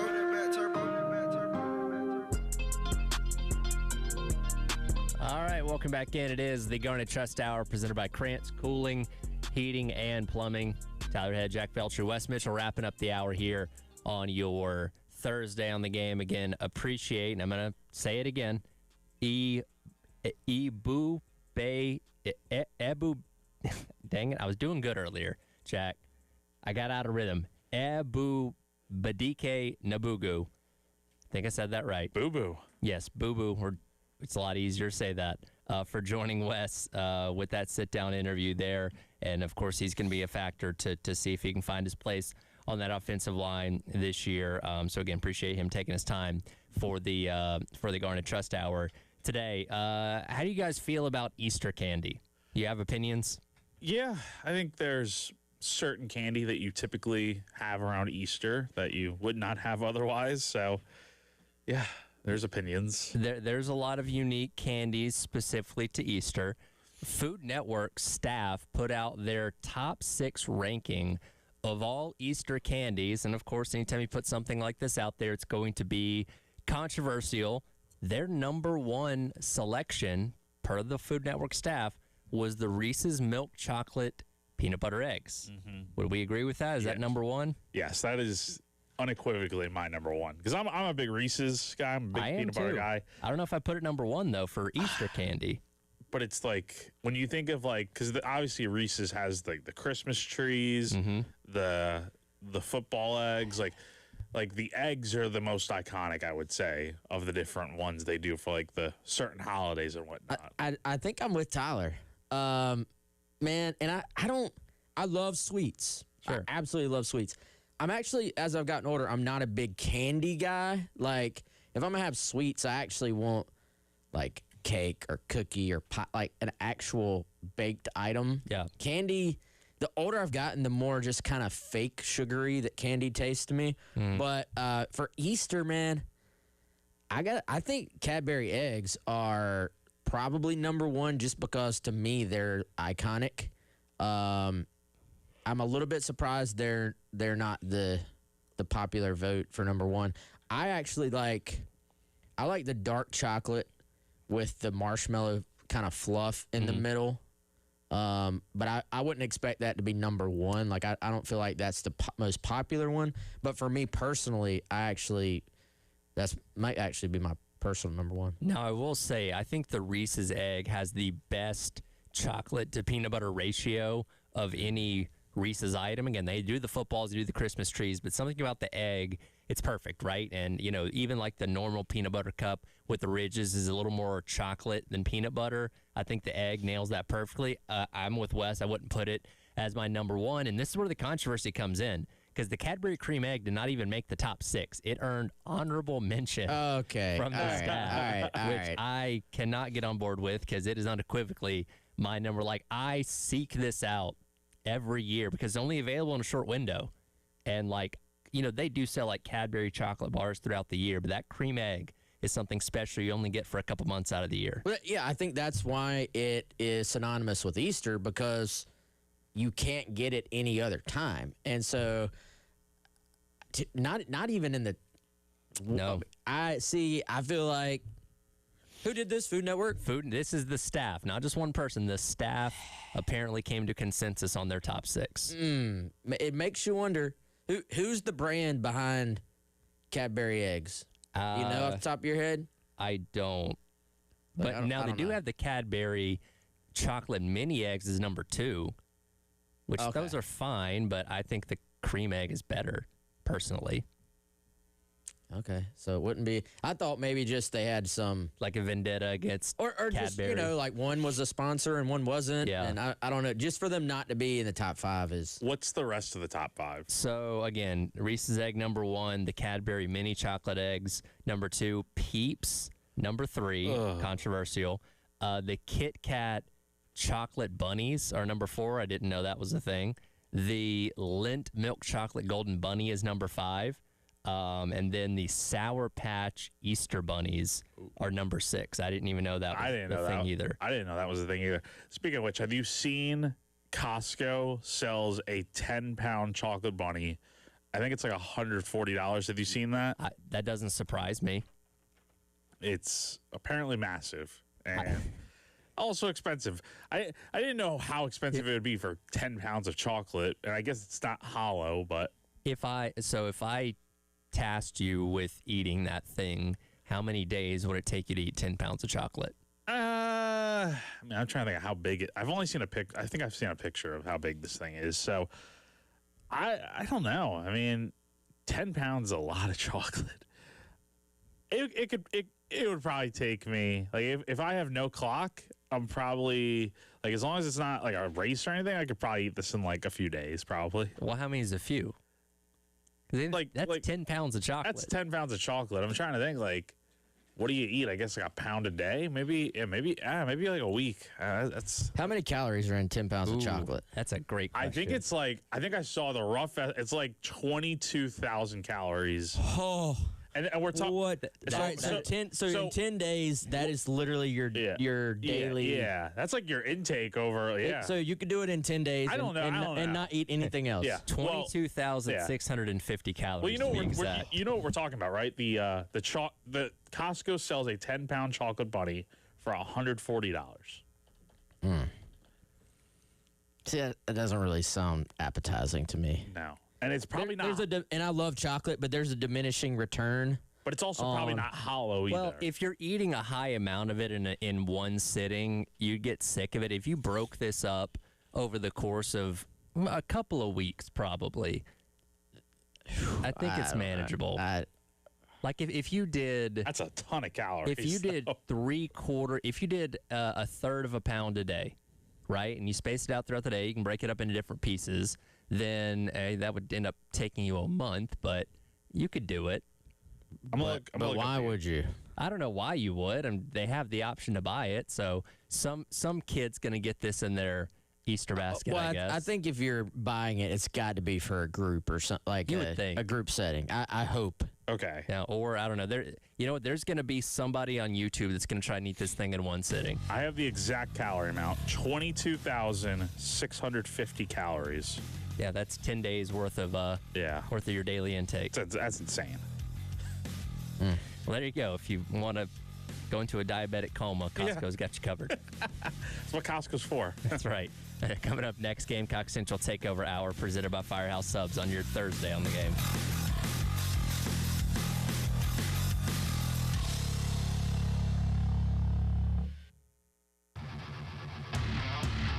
Broadcasting live from the Herndon Chevrolet studio. Herndon Chevrolet is your hometown dealer. Stop by today or shop online 24/7 at HerndonChevy.com. Wesley Financial Group is not a law firm. Ask yourself this question. Is it really worth holding on to that timeshare that you know you need to get rid of? Here's the truth. The average maintenance fee just went up over 17%. That could have been 117%, and there's nothing you can do about it. When you buy a timeshare, you give them a blank check for annual maintenance and assessment fees. I'm Chuck McDowell, founder of Wesley Financial Group. For 15 years, I've helped over 50,000 families cancel their timeshare. Not sell it, not transfer it, cancel it. Did you buy a timeshare because they told you it was a great investment and your maintenance fees would never go up? That's a lie. Are you ready to get rid of your timeshare once and for all? Simply call us and I'll send you our timeshare exit kit that explains all your options for cancellation. Call Wesley now for your timeshare exit kit. 800-881-4300. 800-881-4300. 800-881-4300. This is Joe Cordell of Cordell & Cordell. Cordell & Cordell is the largest family law firm in the country with over 35 years of helping clients navigate divorce. If you or someone you care about is facing a family law issue, let us set up a 1-hour Cordell Consult. The Cordell Consult is a meeting with a local attorney who will give you clear guidance about your options, whether it's a separation, a postnuptial agreement, divorce, or custody. Visit CordellCordell.com. 1201 Main Street, Columbia. At Average Amy's Coffee Corner, our coffee has caffeine, our muffins are cooked, and our services, well, we're here. Come on by for an average cup of joe. Average doesn't build great businesses. Cumulus Digital does, outperforming industry benchmarks by more than 25%. We deliver smarter digital marketing to over 4,000 local businesses every month and drive real, measurable growth. You're not average. Your marketing results shouldn't be either. Visit cumulusdigital.com to start outperforming today. Discover the Griffin difference and come shop the annual spring sale this Wednesday and Thursday, 9 a.m. till 5 p.m. Everything retail is 10% off. BioGuard chemicals, Yeti coolers, Turtle Box speakers, Big Green eggs, everything on sale. And they're ready to get your pool spring ready. Family owned and operated for 50 years. Come discover the Griffin difference at Griffin Pools and Spas in Lexington and online at griffinpoolsandspas.com. Griffin Pools and Spas, we make you feel good.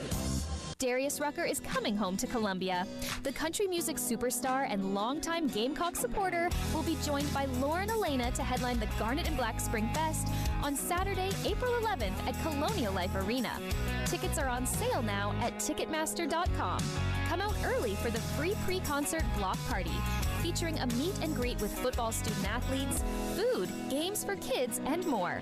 For more information on the Garnet and Black Spring Fest, visit GamecocksOnline.com. Texting enrolls you in recurring automated marketing text messages. Consent not required to purchase. Message and data rates may apply. The team's looking good this season. I think so. Man, I miss playing football. Ever since I turned 40, I just can't find that fire I used to have. Think it could be lower testosterone? What do you mean? I was feeling the same way. After 40, the body has less testosterone, and men lose their edge. That's why I take Nugenix Total T2. That's the testosterone booster, right? Yes, but Total T2 is their brand new formula that skyrockets nitric oxide levels in as little as 3 hours. Since I started taking it, I've been lifting like when we played for Coach Carter. My energy is way up, and it even spiced up things between me and the missus. Are they still giving out complimentary bottles? Yep, just send a text. Text HIM to 215215 for your complimentary bottle of Nugenix Total T2, the next generation testosterone booster. Text now and we'll include a bottle of Nugenix Thermo X, our newest, most powerful fat burner ever, absolutely free. Text HIM to 215215. That's HIM to 215215. These statements have not been evaluated by the FDA. This product is not intended to diagnose, treat, cure, or prevent any disease. Paid for by Adaptive Health.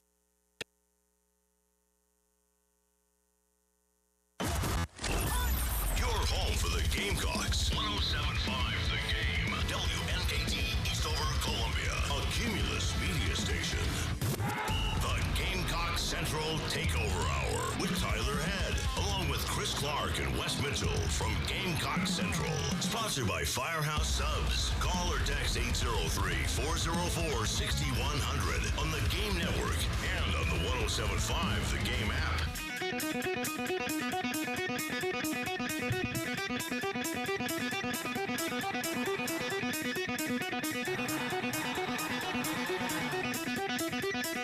Good one, Tyler. Good one. Yeah. Good intro. Let's just let it play. This is one of the ones you put on the list. I don't know if I did, but if I didn't, I should have. It's a good show starter. I can just listen to the whole thing. Yeah, never a bad choice. Yes, AC/DC playing us in on this Thursday. It is the Gamecock Central Takeover Hour, presented by Firehouse Subs. Tyler, West, and Chris, along with you here on the game. A day away from the women's Final Four as South Carolina gets set to take on UConn coming up tomorrow night out there in Phoenix, where Elijah, I believe, is on a flight right now. He's got a 3-hour layover in St. Louis, but he'll arrive in Phoenix sometime tomorrow, and he'll get us all caught up on everything coming up tomorrow. Have Chris Wellbaum on tomorrow's show to also talk about the women's Final Four as well. But I have to ask Chris this question to start off the show because he was not in our conversation at the end of last hour. So Jack informed us that there is a chocolate bunny that Costco sells that is 10 pounds and over 22,000 calories. If I gave Chris Clark that bunny, how many days would it take you to eat it?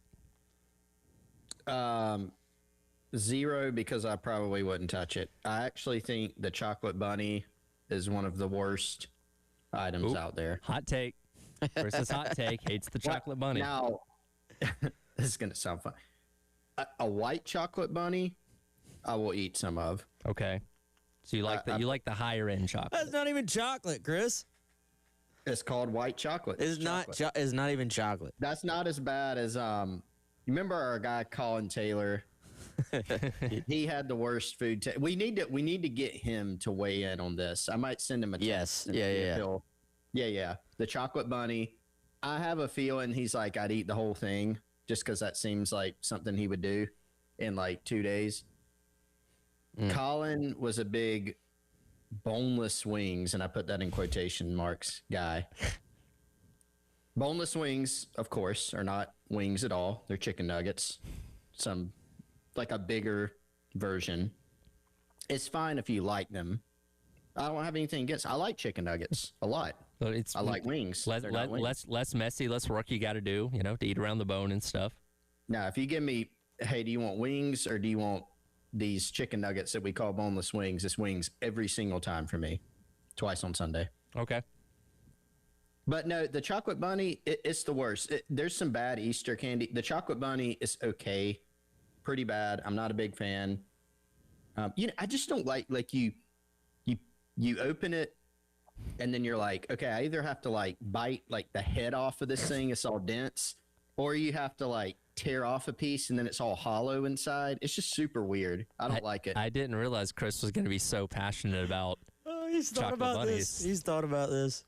The density of and Peeps are also very bad. Well, that's the most controversial candy there is when it comes to Easter. They're horrible. I would take the chocolate bunny over. If there was like a giant, how many pounds? 10. Did you say? 10 pounds. 10. If there's a 10-pound peep, I would just like run. It'd be horrific. Terrible. It's like a horror movie. All right. I didn't know that was going to get Chris so riled up, but here we go.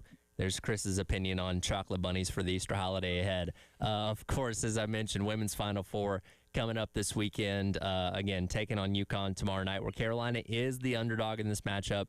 UConn is the 6.5-point favorite heading into this one, and this is a rare instance. Again, we don't really talk about the women's team losing a whole lot. Again, in my time here, I think I've covered 8 total losses in almost 4 years. So very rare instance where they have to go into this game not being overlooked necessarily, but not being looked at as the favorite either, and rightfully so. I mean, UConn's undefeated, defending national champion, and unblemished, and really hadn't played any close games this year either, so it's understandable, but I'm interested to see, and Dawn and Gina will talk later on today in the media availability as they preview the game, but interested to see how Carolina handles being the team that most people probably aren't favoring going into this matchup.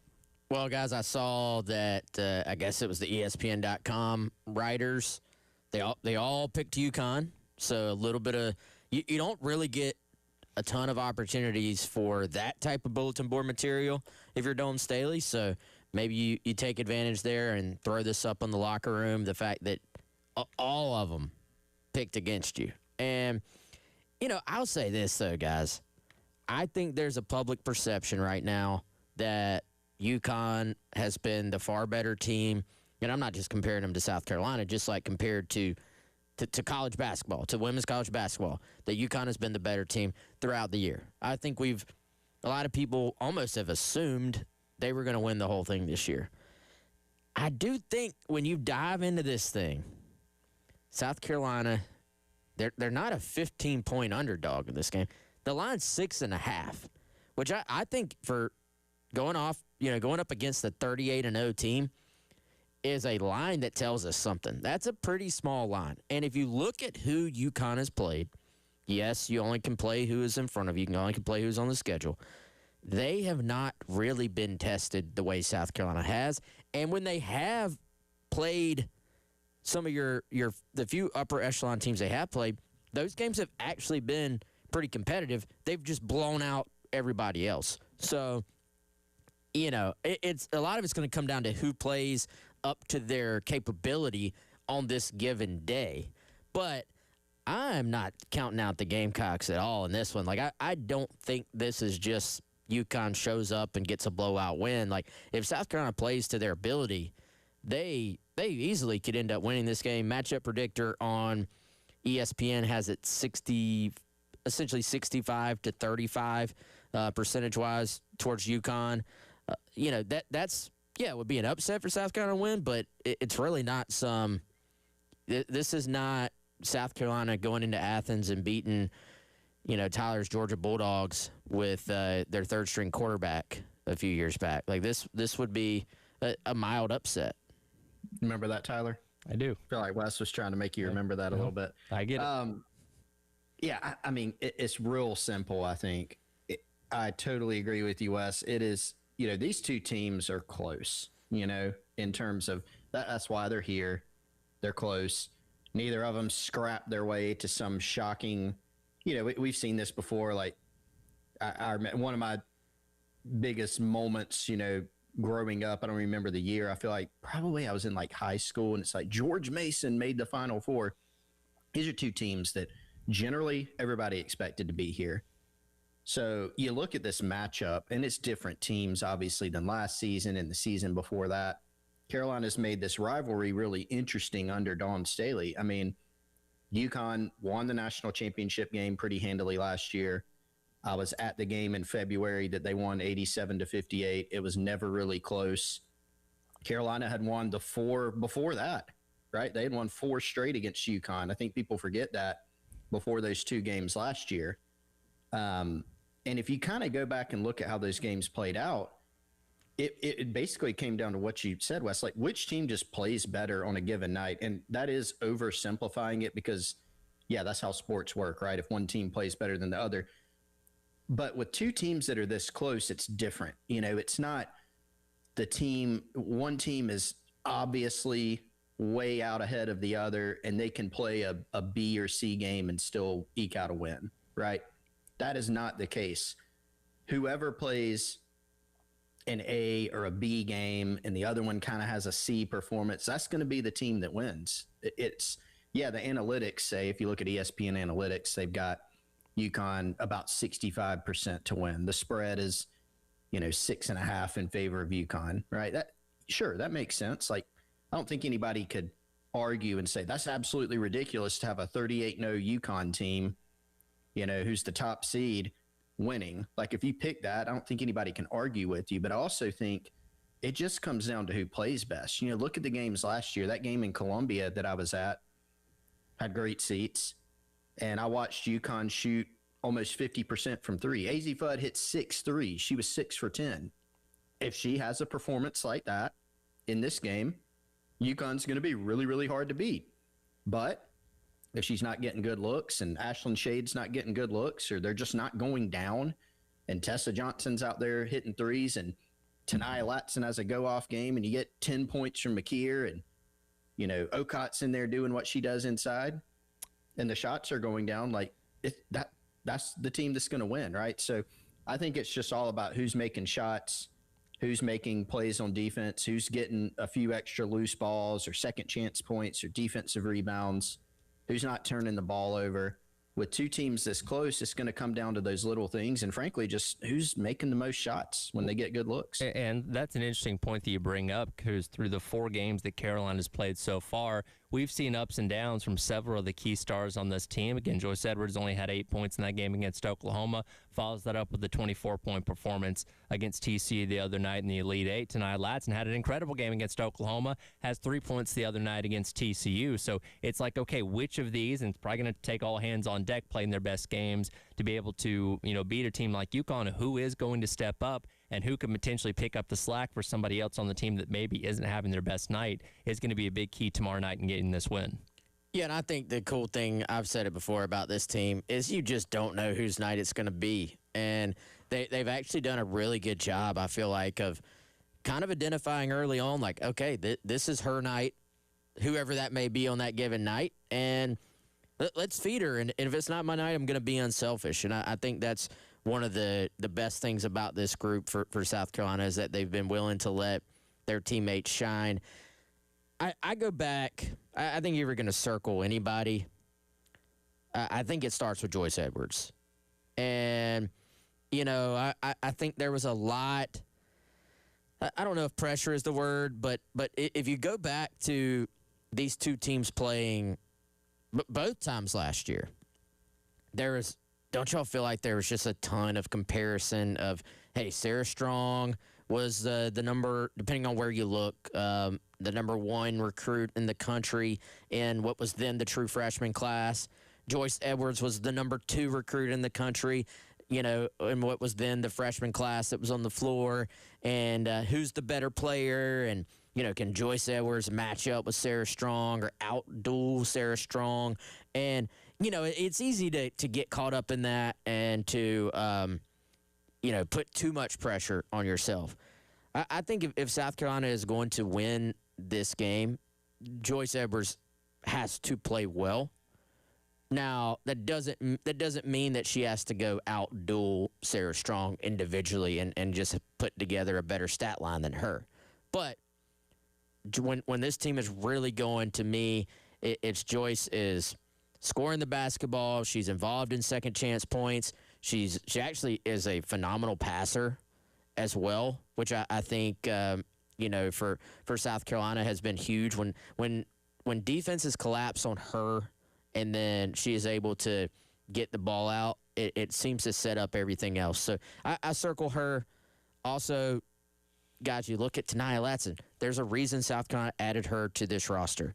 She's someone at any given point. She didn't score a bunch last time out, but game before that, she scores 28 and really kind of puts the team on her back. So I would circle her. And then somebody else that was a little bit quiet this past game, Medina Okot. I would, if I'm South Carolina, I'm doing everything I can early on to empower her and build her confidence. This will be a stage like she's never played before. But I think getting her going early on and just letting her be involved and using that height, using that ability to create second chance opportunities is really going to be massive for this team. Yeah, and real quick, guys, I look back at UConn's, closest game. They haven't lost, obviously. They beat Michigan, who was a tournament team, by 3 earlier in the season. Sarah Strong played 40 minutes. AZ Fudd played 39, and they were really good. Sarah Strong had 16 and 20 rebounds. AZ Fudd had 31 points and hit 7 threes. And if you told me that before, you go, oh, they definitely won, and they won by a lot, right? The key in that for South Carolina, you're not coming into this saying, we got to shut down Sarah Strong and AZ Fudd. That's a tall order. What you want to hope for is what they did in that game, in that their bench didn't hit a 3. Ashlyn Shade only had 8 points.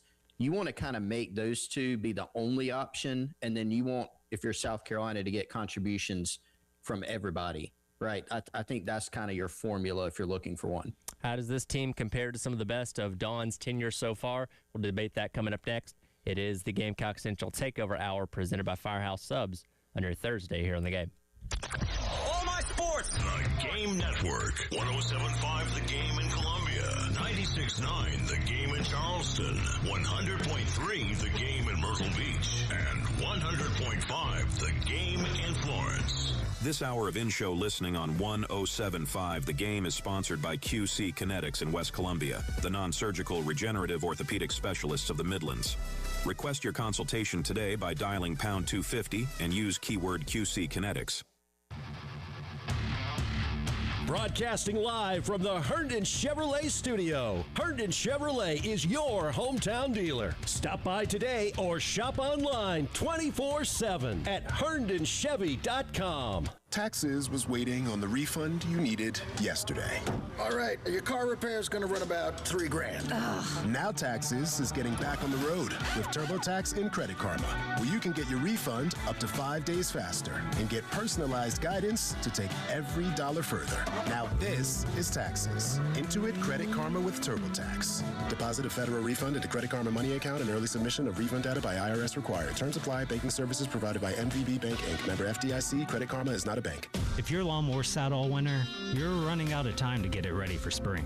Now for a limited time, Cato's Power Equipment is offering special spring service pricing with push more tune-ups starting at $100 and zero-turn services starting as low as $200. Let Cato's get your equipment tuned up and ready for the mowing season ahead. Need help getting your mower to us? Pickup and delivery starts at just $50. Don't wait. Call or stop by Cato's Power Equipment today and get your mower ready before the grass takes over.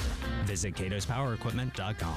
This is Larry Leitner, owner and founder of Midstate Roofing, and for nearly 30 years, we've continued to be the proven leader in the roofing and waterproofing industry. Midstate Roofing's proven history is your assurance that our professionals at Midstate Roofing will provide the proper advice, service, and results to the needs of your facility in a manner both safe and pleasing to your operation. From high-rise to hospitals, manufacturing to industrial, Midstate Roofing designs and installs bonded systems with a protective guarantee that will keep your operation dry and running long into the future. 24 hours a day, 7 days a week. And this is Blake Leitner, reminding you to protect that roof with a maintenance contract. Call me today at 803-356-1919 or online at midstateroofing.com. That's midstateroofing.com. You'll speak to an on-call technician after hours or a Midstate Roofing staff member during hours at 803-356-1919 or online at midstateroofing.com. And as always, tell them Midstate Twins. If you have a leak, let Midstate Roofing take a peek. Discover the Griffin difference and come shop the annual spring sale this Wednesday and Thursday, 9 a.m. till 5 p.m. Everything retail is 10% off. BioGuard chemicals, Yeti coolers, Turtle Box speakers, Big Green eggs, everything on sale. And they're ready to get your pool spring ready. Family owned and operated for 50 years. Come discover the Griffin difference at Griffin Pools and Spas in Lexington and online at griffinpoolsandspas.com. Griffin Pools and Spas. We make you feel good. When you're injured in South Carolina, let me tell you what you deserve. An ally who understands your values, who speaks your language, and is invested in your future. The Jeffcoat firm is a team of proven attorneys from right here. We know South Carolina. We know the law. and we know how to get results.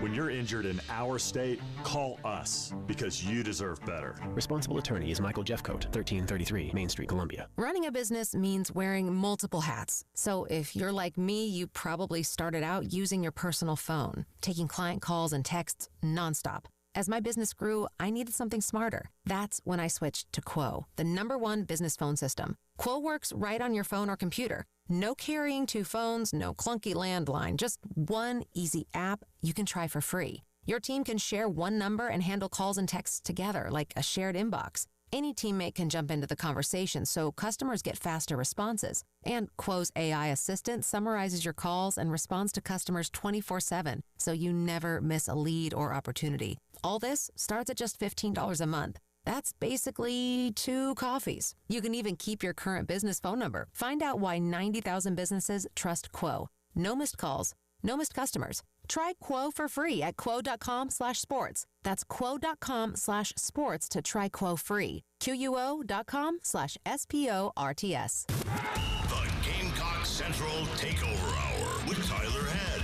along with Chris Clark and Wes Mitchell from Gamecock Central. Sponsored by Firehouse Subs. Call or text 803-404-6100 on the Game Network and on the 107.5 The Game app.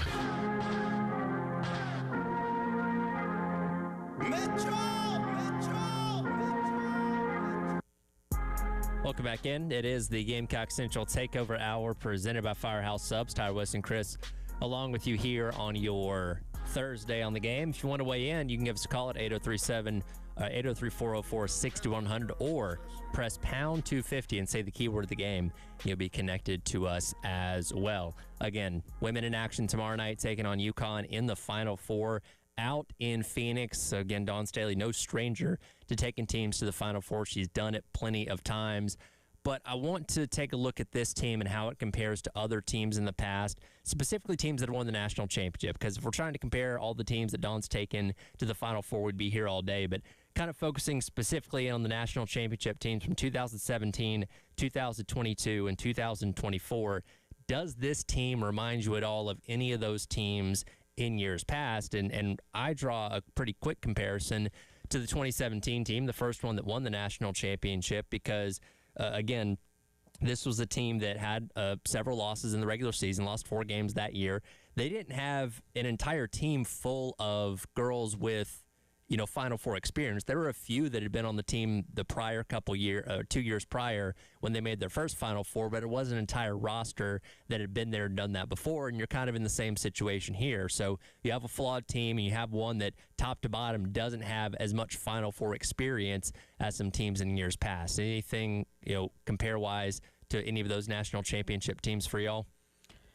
I mean, for me, the difference with that team was just the fact that you had arguably the best player in women's basketball and currently the best player in women's basketball, period, among all women playing the game in Asia Wilson. So, that team, I don't know, man.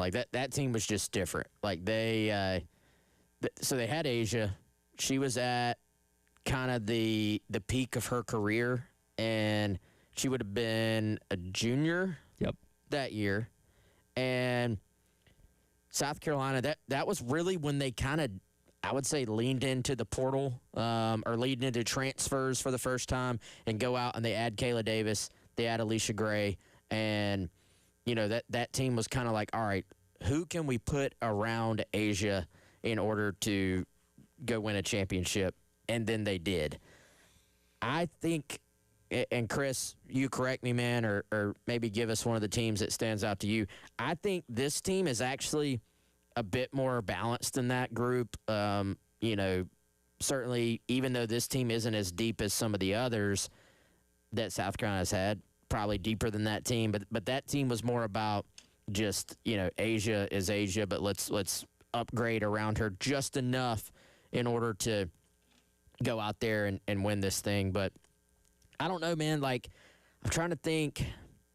The team with the freshies felt differently structured from this team as well. Like I'm trying to think when South Carolina sort of became a team that was more offensive. Some of this runs together for me, but became more offensive oriented and just able to shoot the basketball. They were so just defensive and post player oriented for a while. If anything, this team probably has some similarities to the bunch, I guess, not last year, but 2 years ago. Yeah, I mean, it is tough because all the teams are so different. I think, first of all, I think since that first team that you referenced, Tyler, that won the national championship for the first time under Dawn, I actually think there's not a ton of parity, as we've said, still, because for the second year in a row, it's all one seeds, that are in the Final Four. But with the portal becoming more and more common, there is more player movement. Teams who are already really good, like South Carolina, can go, let's plug in the nation's leading scorer in Taniya Latson, right? And so I think the skill level in the game has increased even from then, I would argue. And they are structured differently. We talk so much about how this South Carolina team, you never know when you go out there, all right, who's going to be the star of this game? Generally, during that first year that y'all are talking about where Asia's a junior, it's generally going to be A'ja Wilson, where you walk away saying A'ja Wilson was the best player on the floor. Now, Alicia Gray, I mean, heck, look at what she's done in the WNBA. She's out there. I think she made the finals of the Unrivaled one-on-one tournament, or she was in like the top 4. She's out there still playing in the WNBA. She's made a really good career. Like, she and Kayla Davis were big gets, and but that team was built around A'ja Wilson, right? Some of those other teams, it's, hey, there's a bunch of really good players here, but everything runs through Aaliyah Boston. You don't know with this team if it's going to be, hey, Okot has, another double-double and looks like the best player. It might be Tessa Johnson heats up. It might be Latson, when she explodes at any given moment. Like, this team, I think it has more depth, is more balanced. It has, more depth, more. It's a different type of team. And I think the later teams that Dawn have had, they've always had depth. Obviously, you got to win a championship, but this current iteration and maybe the last one that won a title really kind of shows what she's built her program to.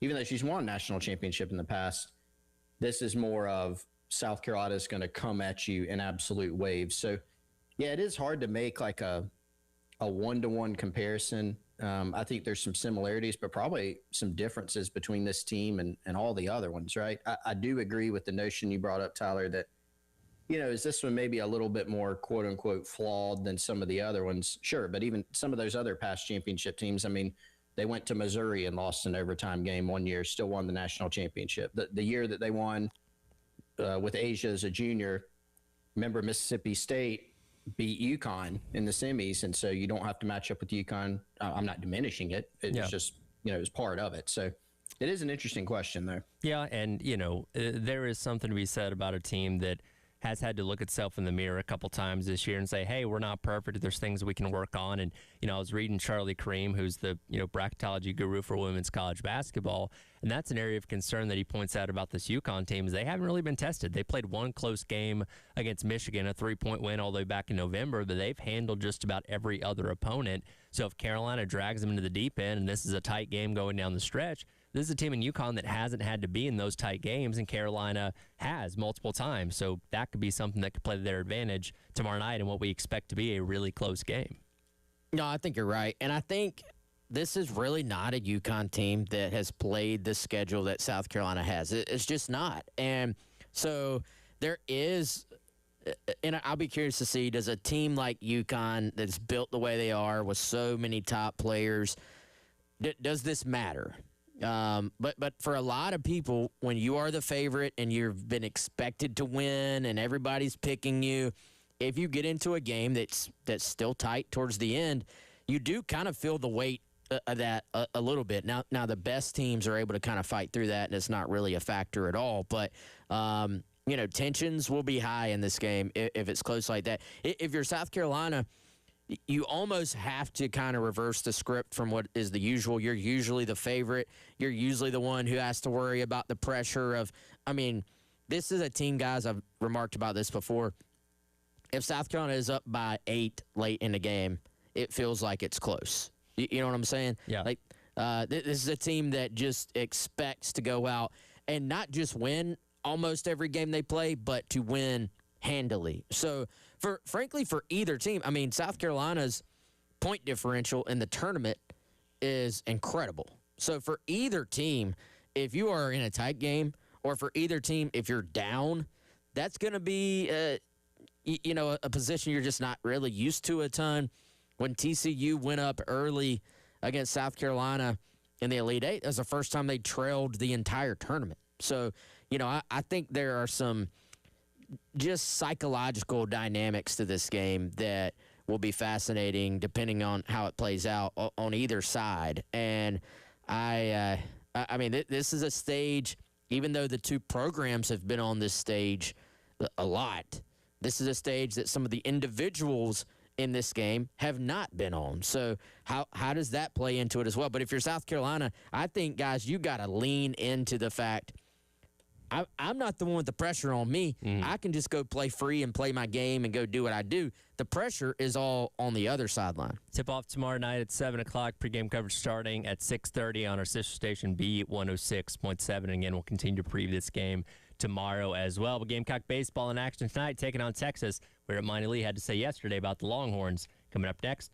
it's the Gamecock Central Takeover Hour presented by Firehouse Subs here in the game. Wow, what a play. The Game Network. Columbia, Charleston, Florence, and Myrtle Beach.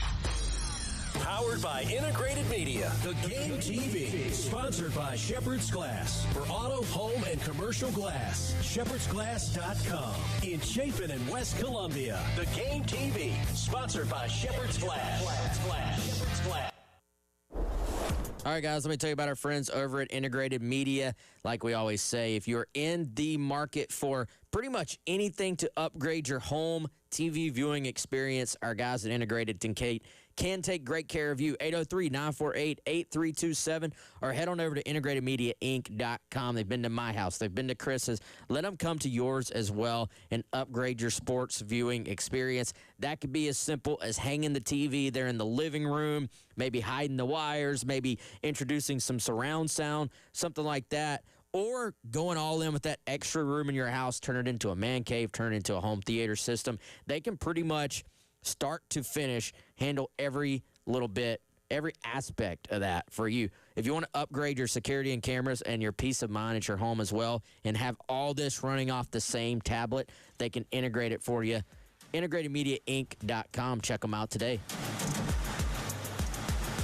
Texting enrolls you in recurring automated marketing text messages. Consent not required to purchase. Message and data rates may apply. The team's looking good this season. I think so. Man, I miss playing football. Ever since I turned 40, I just can't find that fire I used to have. Think it could be lower testosterone? What do you mean? I was feeling the same way. After 40, the body has less testosterone, and men lose their edge. That's why I take Nugenix Total T2. That's the testosterone booster, right? Yes, but Total T2 is their brand new formula that skyrockets nitric oxide levels in as little as 3 hours. Since I started taking it, I've been lifting like when we played for Coach Carter. My energy is way up, and it even spiced up things between me and the missus. Are they still giving out complimentary bottles? Yep, just send a text. Text HIM to 215-215 for your complimentary bottle of Nugenix Total T2, the next generation testosterone booster. Text now and we'll include a bottle of Nugenix Thermo X, our newest, most powerful fat burner ever, absolutely free. Text HIM to 215-215. That's HIM to 215-215. These statements have not been evaluated by the FDA. This product is not intended to diagnose, treat, cure, or prevent any disease. Paid for by Adaptive Health.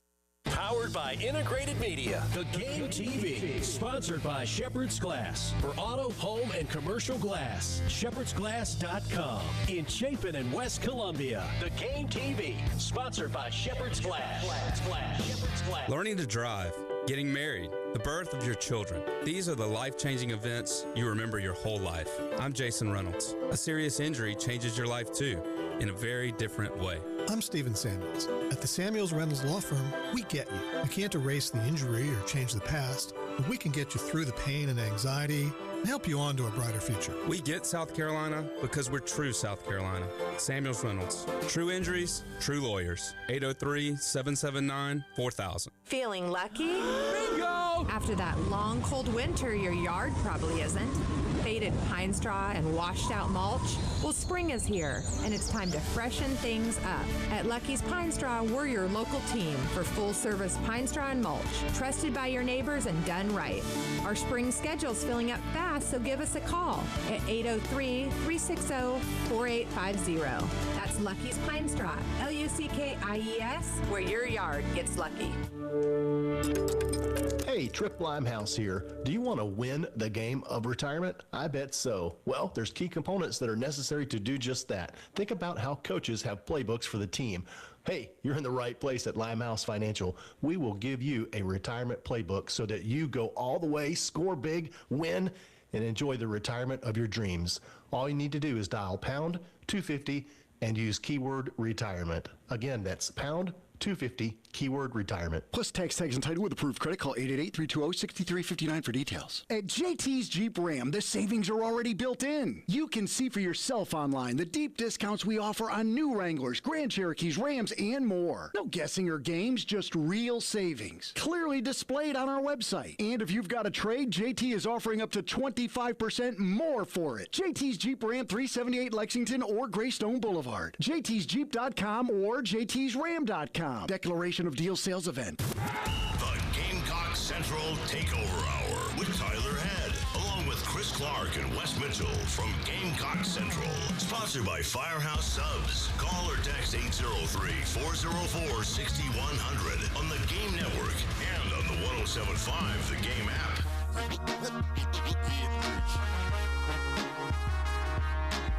They're just really polished. I mean, Schlossnagel's teams are always just so disciplined at the plate. They're very athletic. They've got some power. I mean, their pitching staff is pretty dang good. Look, there's no holes. So, I mean, I think the key for us, number one, it's a great opportunity for us. We're playing at home, coming off a good game, and we need to play our best baseball. If we're going to compete with a team like this, we got to play our best baseball. They're arguably one of the three best teams in all of college baseball, and we're fortunate, to be able to play them at home here at Founders Park, and we're super excited about the opportunity to compete against them. Welcome back in. It is the Gamecock Central Takeover Hour presented by Firehouse Subs. Tyler Head, Wes Mitchell, and Chris Clark along with you here on your Thursday on the Game. That the voice of Monty Lee talking about the preview for the matchup starting tonight with the weekend series with his baseball team taking on number 2 Texas, which, by the way, is your next chance to win the Crescent Construction Grand Slam contest. If Gamecock hitter goes yard, you could win all the money in the pot. That's up to $325. Thanks to our friends at Crescent Construction. Go to 1075thegame.com. Register if you've not already for the Crescent Construction Grand Slam contest. Again, number 2 Texas coming into town. They're good at quite literally everything when you look at their numbers on offense as well as pitching. You do get this game at home, which can be an advantage, but Carolina just needing something to go right for them. They did win the game the other day against Wofford. There's something to be said about doing your job no matter who the opponent is, but definitely could use something coming away from this weekend in terms of momentum and trying to piece together the second half of conference play, because sitting at 1-8 right now, this is kind of the point where the season could really get away from you if you can't scratch a win or 2 against Texas this weekend. Yeah, I mean, guys, we talked about it earlier this week, but just the math of it.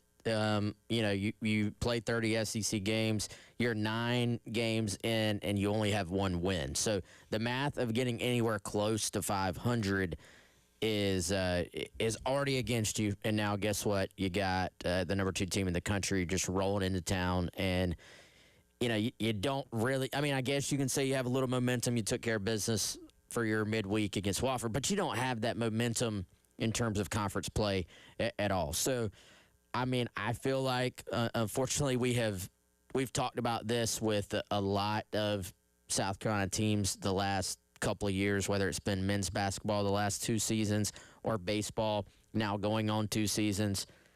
We keep having that conversation of when do you get to the point where it's just not fixable in terms of this season? You know what I mean? And Chris, obviously in this case, South Carolina decided, hey, however it actually went down mutually, there was going to be a change at head coach, and they've already made that decision. But in terms of this group, in terms of this bunch, Monty Lee, those coaches, these players, these kids going out there trying to find a way to salvage something for their final year of college for a lot of these guys, you know, I do think it has to start this weekend. Will not be easy at all. And frankly, it has to start today. I know it's a 3-game series.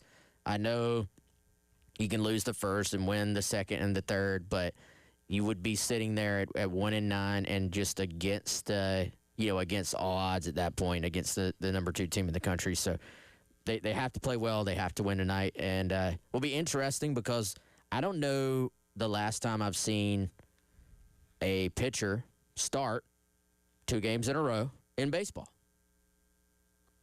Yeah, that is. I you know, and some people may say you're absolutely crazy to even talk about the possibility of postseason play with this team, Wes. But to your point, you know, salvaging the season, whatever that may mean to you, maybe it just, hey, create some cool moments, win a few games, maybe win a series unexpectedly. I mean, again, let's go back to the standard that you want here. That's to make postseason play and make the tournament. Now, the math is against you already. I mean, you talked about going 500. I mean, some people may look at it and say that's impossible at this point. I mean, anything's possible. But even if you just think about, can you get this thing to a 13-17? Can you get it to a 14-16? Well, then you got to consider, even if you can do that, you've also got some non-con issues working against you. You didn't win the Clemson series. You've dropped, you know, a few other games that you probably shouldn't have. You actually need maybe a stronger resume in conference play than some other years. And so now you've eliminated the buffer of, you know, maybe being able to sneak in with a less than stellar conference record. I mean, we went over the math the other day, guys. I mean, 1-8 right now, you would need to go, 12-9 to even get to 13-17 to even make it a conversation. And now you have to do that against a schedule that, you know, is going to be one of the toughest in the country. You play multiple top 10, top 5 series, starting with the series against Texas at home tonight. So you're right, Wes. It has to, if it's going to happen, and again, maybe I'm crazy for talking about it, but if it's going to happen, if you're going to start even talking about it, it has to happen this weekend and tonight.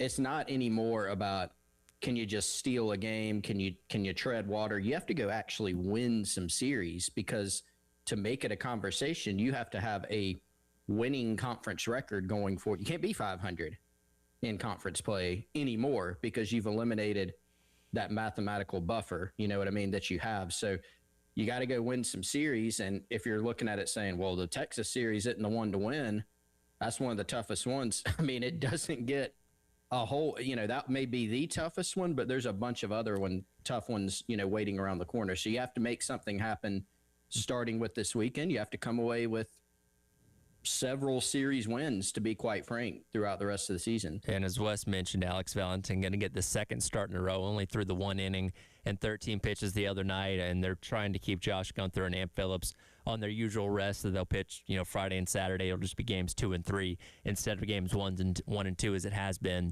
in the past couple weeks. And obviously how deep Valentin goes into this game determines on how many arms you use tonight, and obviously sets your tone for the weekend on what you're going to have, bullpen-wise, to try and combat what is a really, really good offensive lineup that Texas is bringing in. Yeah, and I think I like keeping those guys on the same rest, though. A lot of times in baseball, you know, in the college game, we do see guys just get moved around so much because of the schedule. And you say, well, this is our game 1 starter. This is our quote-unquote Friday starter. If you play a Thursday, Friday, Saturday series, a lot of times you'll see teams just say, you know, what's one day? We're going to move them up. And so they do that. And I don't know, some guys it maybe doesn't affect at all. I kind of like the idea of, if you absolutely can help it, keeping these guys on the same rest, the same routine. You don't want to build up just bad innings on their arm. I don't really know if that's a thing, but it feels like maybe if you're just used to an exact regimen and then you completely change it up, that it could affect you. So I would imagine we get a healthy dose of Valentin. We'll see how far he can go. I got to imagine Brandon Stone, if South Carolina is in this game, if they're up or it's, or 1 or 2 run game, once you get in, if Valentine can give you 3, wouldn't that's a good start. Don't you think this is going to be treated like an opener type thing? Like he started the game last, a few days ago. He gave you 13. That's basically a bullpen session. That's what that is. So, I mean, if he gets hot and it's just mowing people down, then yeah, maybe he goes longer. But if he gives you 3 and you're in the game, I think you're happy turning this thing over to Brandon Stone from there, because Stone is someone who has started before. He's stretched out a little bit. You conceivably could actually get Stone out there and he could pitch 5, 6, 7 innings as a reliever, even though you typically don't see that, just because he is stretched out a little bit like a starter. So obviously they're going to have to mix and manage this thing to get to the end of it, but there is a path if you're going to have to hit the ball, obviously, to even have the rest of the conversation. Pre-game coverage starts at 6:45 for a 7 o'clock first pitch. Of course, Carolina in the market for a new head coach for next season. Kevin Schnall was asked about that earlier on this week down there at Coastal Carolina. We'll hear what he had to say coming up next, as it is the Gamecock Central Takeover Hour presented by Firehouse Subs on your Thursday on the Game. All my sports. The Game Network. 107.5 The Game in Columbia. 96.9 The Game in Charleston. 100.3 The Game in Myrtle Beach. And 100.5 The Game in Florence. We have a new way for you to call the AAA Heating and Air phone lines. Just dial pound 250, and when prompted, punch in the keywords, the game. And that's it. Again, pound 250 with the keywords, the game. This is a Westwood One Sports Minute. With Bill Self returning to Kansas for another season, the North Carolina head coaching job, the best one right now in college basketball. Dusty May of Michigan, Arizona's Tommy Lloyd, 2 of the reported top candidates. They're facing off on Saturday night in the Final Four, and this feels like a WWE-style ladder match at the top of the ladder, potentially the North Carolina head coaching job, adding a little more spice to the proceedings. I'm Nick Costos.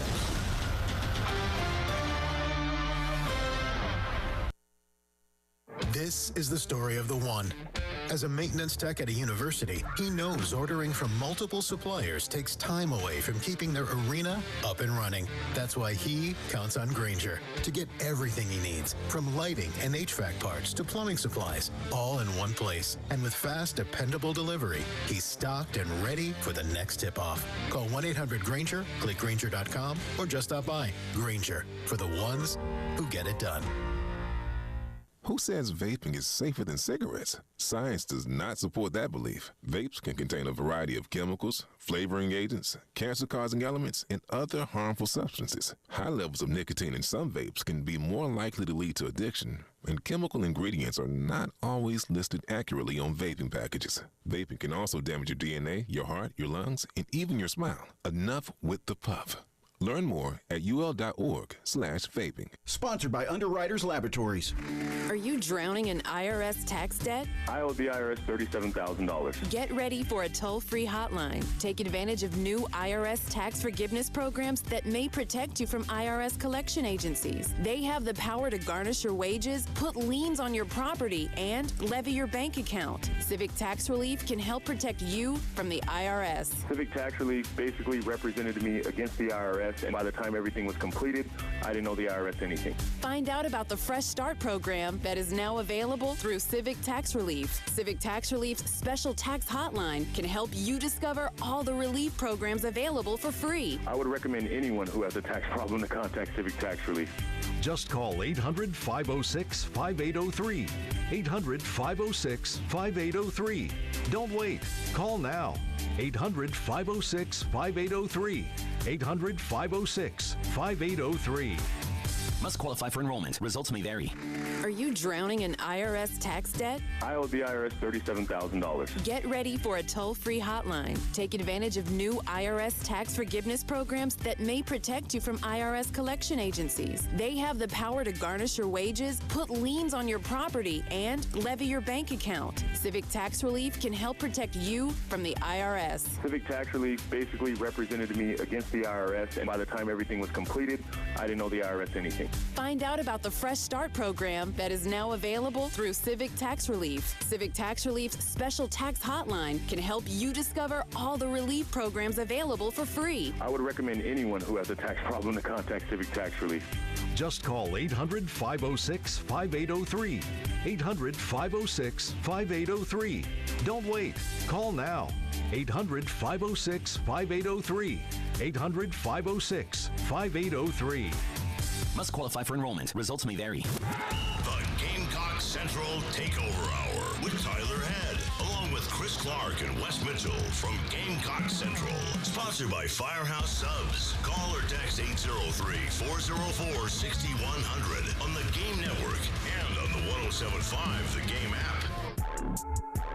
All right, welcome back in. Gamecock Central Takeover Hour presented by Firehouse Subs. Tyler, West, and Chris along with you here on your Thursday on the Game. Tomorrow, we're going to be broadcasting live from Charwood Golf Club in West Columbia for the Games Spring Golf Classic. So hope to see a lot of you guys out there tomorrow. As we wrap up the show today, though, of course, we know that Carolina is going to be looking for a new head baseball coach, unless Minor League takes this team on a crazy run into the postseason coming up here over the course of the next couple weeks. But Kevin Schnall's name is the one that immediately jumps to the top of the list for a lot of people, and he was asked about that job yesterday down at Coastal, and here was what his response was. Yeah, I mean, it's amazing. We're in week 11, and we're already talking about jobs. What a world we're in. The only thing I can speak on with certainty is our focus right now is extremely microscopic, and there's only two things that matter.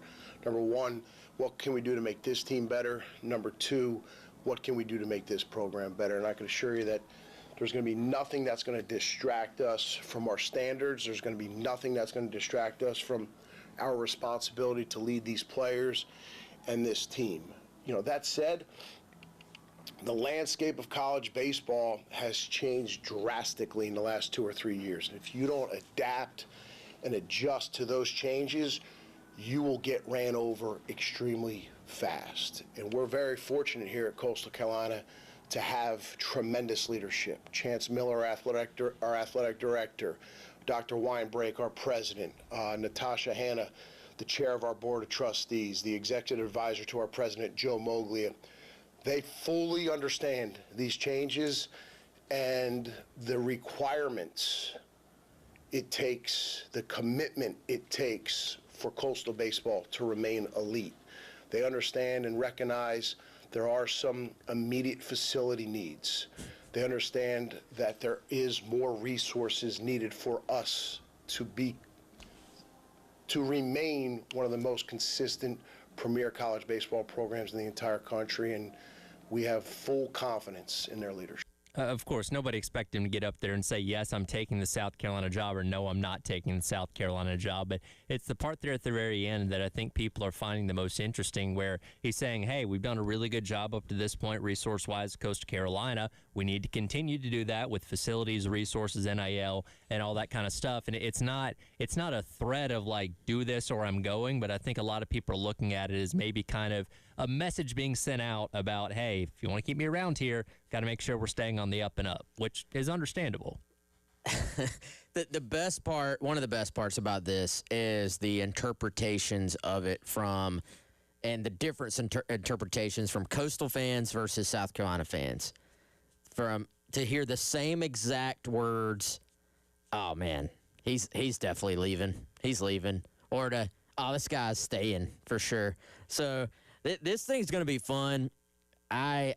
It's kind of unprecedented, I feel like, because you do have this in-state program, which actually Coastal Carolina used to be a part of the University of South Carolina. So there was a point in time where they were a part of the USC ecosystem. So you have Coastal right here in state, one of the hottest coaches in the game. You have Chance Miller, who now runs that athletic department that was the deputy AD here at South Carolina. Even for us personally here, Chris, having Mike Uva in a pretty big role down there at Coastal as well, this thing has so many layers to it that, this is our first real public, I guess, comment for us to dissect from Kevin Schnall didn't really give away anything at all, but certainly the thing to me that I keep going back to is how do we interpret what happened with him in Tennessee? Because there's two ways to interpret that. It's, hey, Tennessee wanted him, and he did not take the job. The other side of that is just how close he was, reportedly, to actually taking that Tennessee job. Like, there was some very real, very strong interest from Kevin Schnall, which means to me, like, yeah, he's going to be loyal to Coastal Carolina, but there does come a point for every coach where they get, they have to consider that SEC money and the quote-unquote bigger conference job. Yeah, the interpretation is always so funny because, and if you're a coach, you're going to get asked about these things a lot of times, and you're going to get asked about them mid-season, so you always have to do we're focused on this team. And different coaches handle it different ways, but, you can't really say anything that's going to get you in the clear, because if you say, I'm not interested in any other jobs, people are going to say, that's not true. If you say, kind of like Jay Johnson did with LSU, I mean, he was kind of, I'm not interested in MLB right now, maybe in the future. Some people may kind of dance around it. And, I think for Schnall, if you're doing the interpretation thing, it's not, at least what he's saying publicly, he's not saying, I'm not interested at all in the South Carolina job. He's pointing towards the investments that they have made in the baseball program, which my understanding is, substantial. And Chance certainly gets it. We saw that when he was here. I think that's the case at Coastal too. But I do think, Wes, what you said, the allure of the SEC and we've seen Jeremiah Donati. One thing that we can definitely say, he put resources into baseball this past season. He's aggressive. From a roster standpoint. Yeah. He put resources into football this offseason. They're going to put more resources into basketball this coming season. And so people want to see that, and he was pointing directly to that. Yep, that'll do it for the Gamecock Central Takeover Hour presented by Firehouse Subs, again, live from Charwood. Coming up tomorrow, come out and hang with us from 11 to 12. Up next, halftime show here on The Game.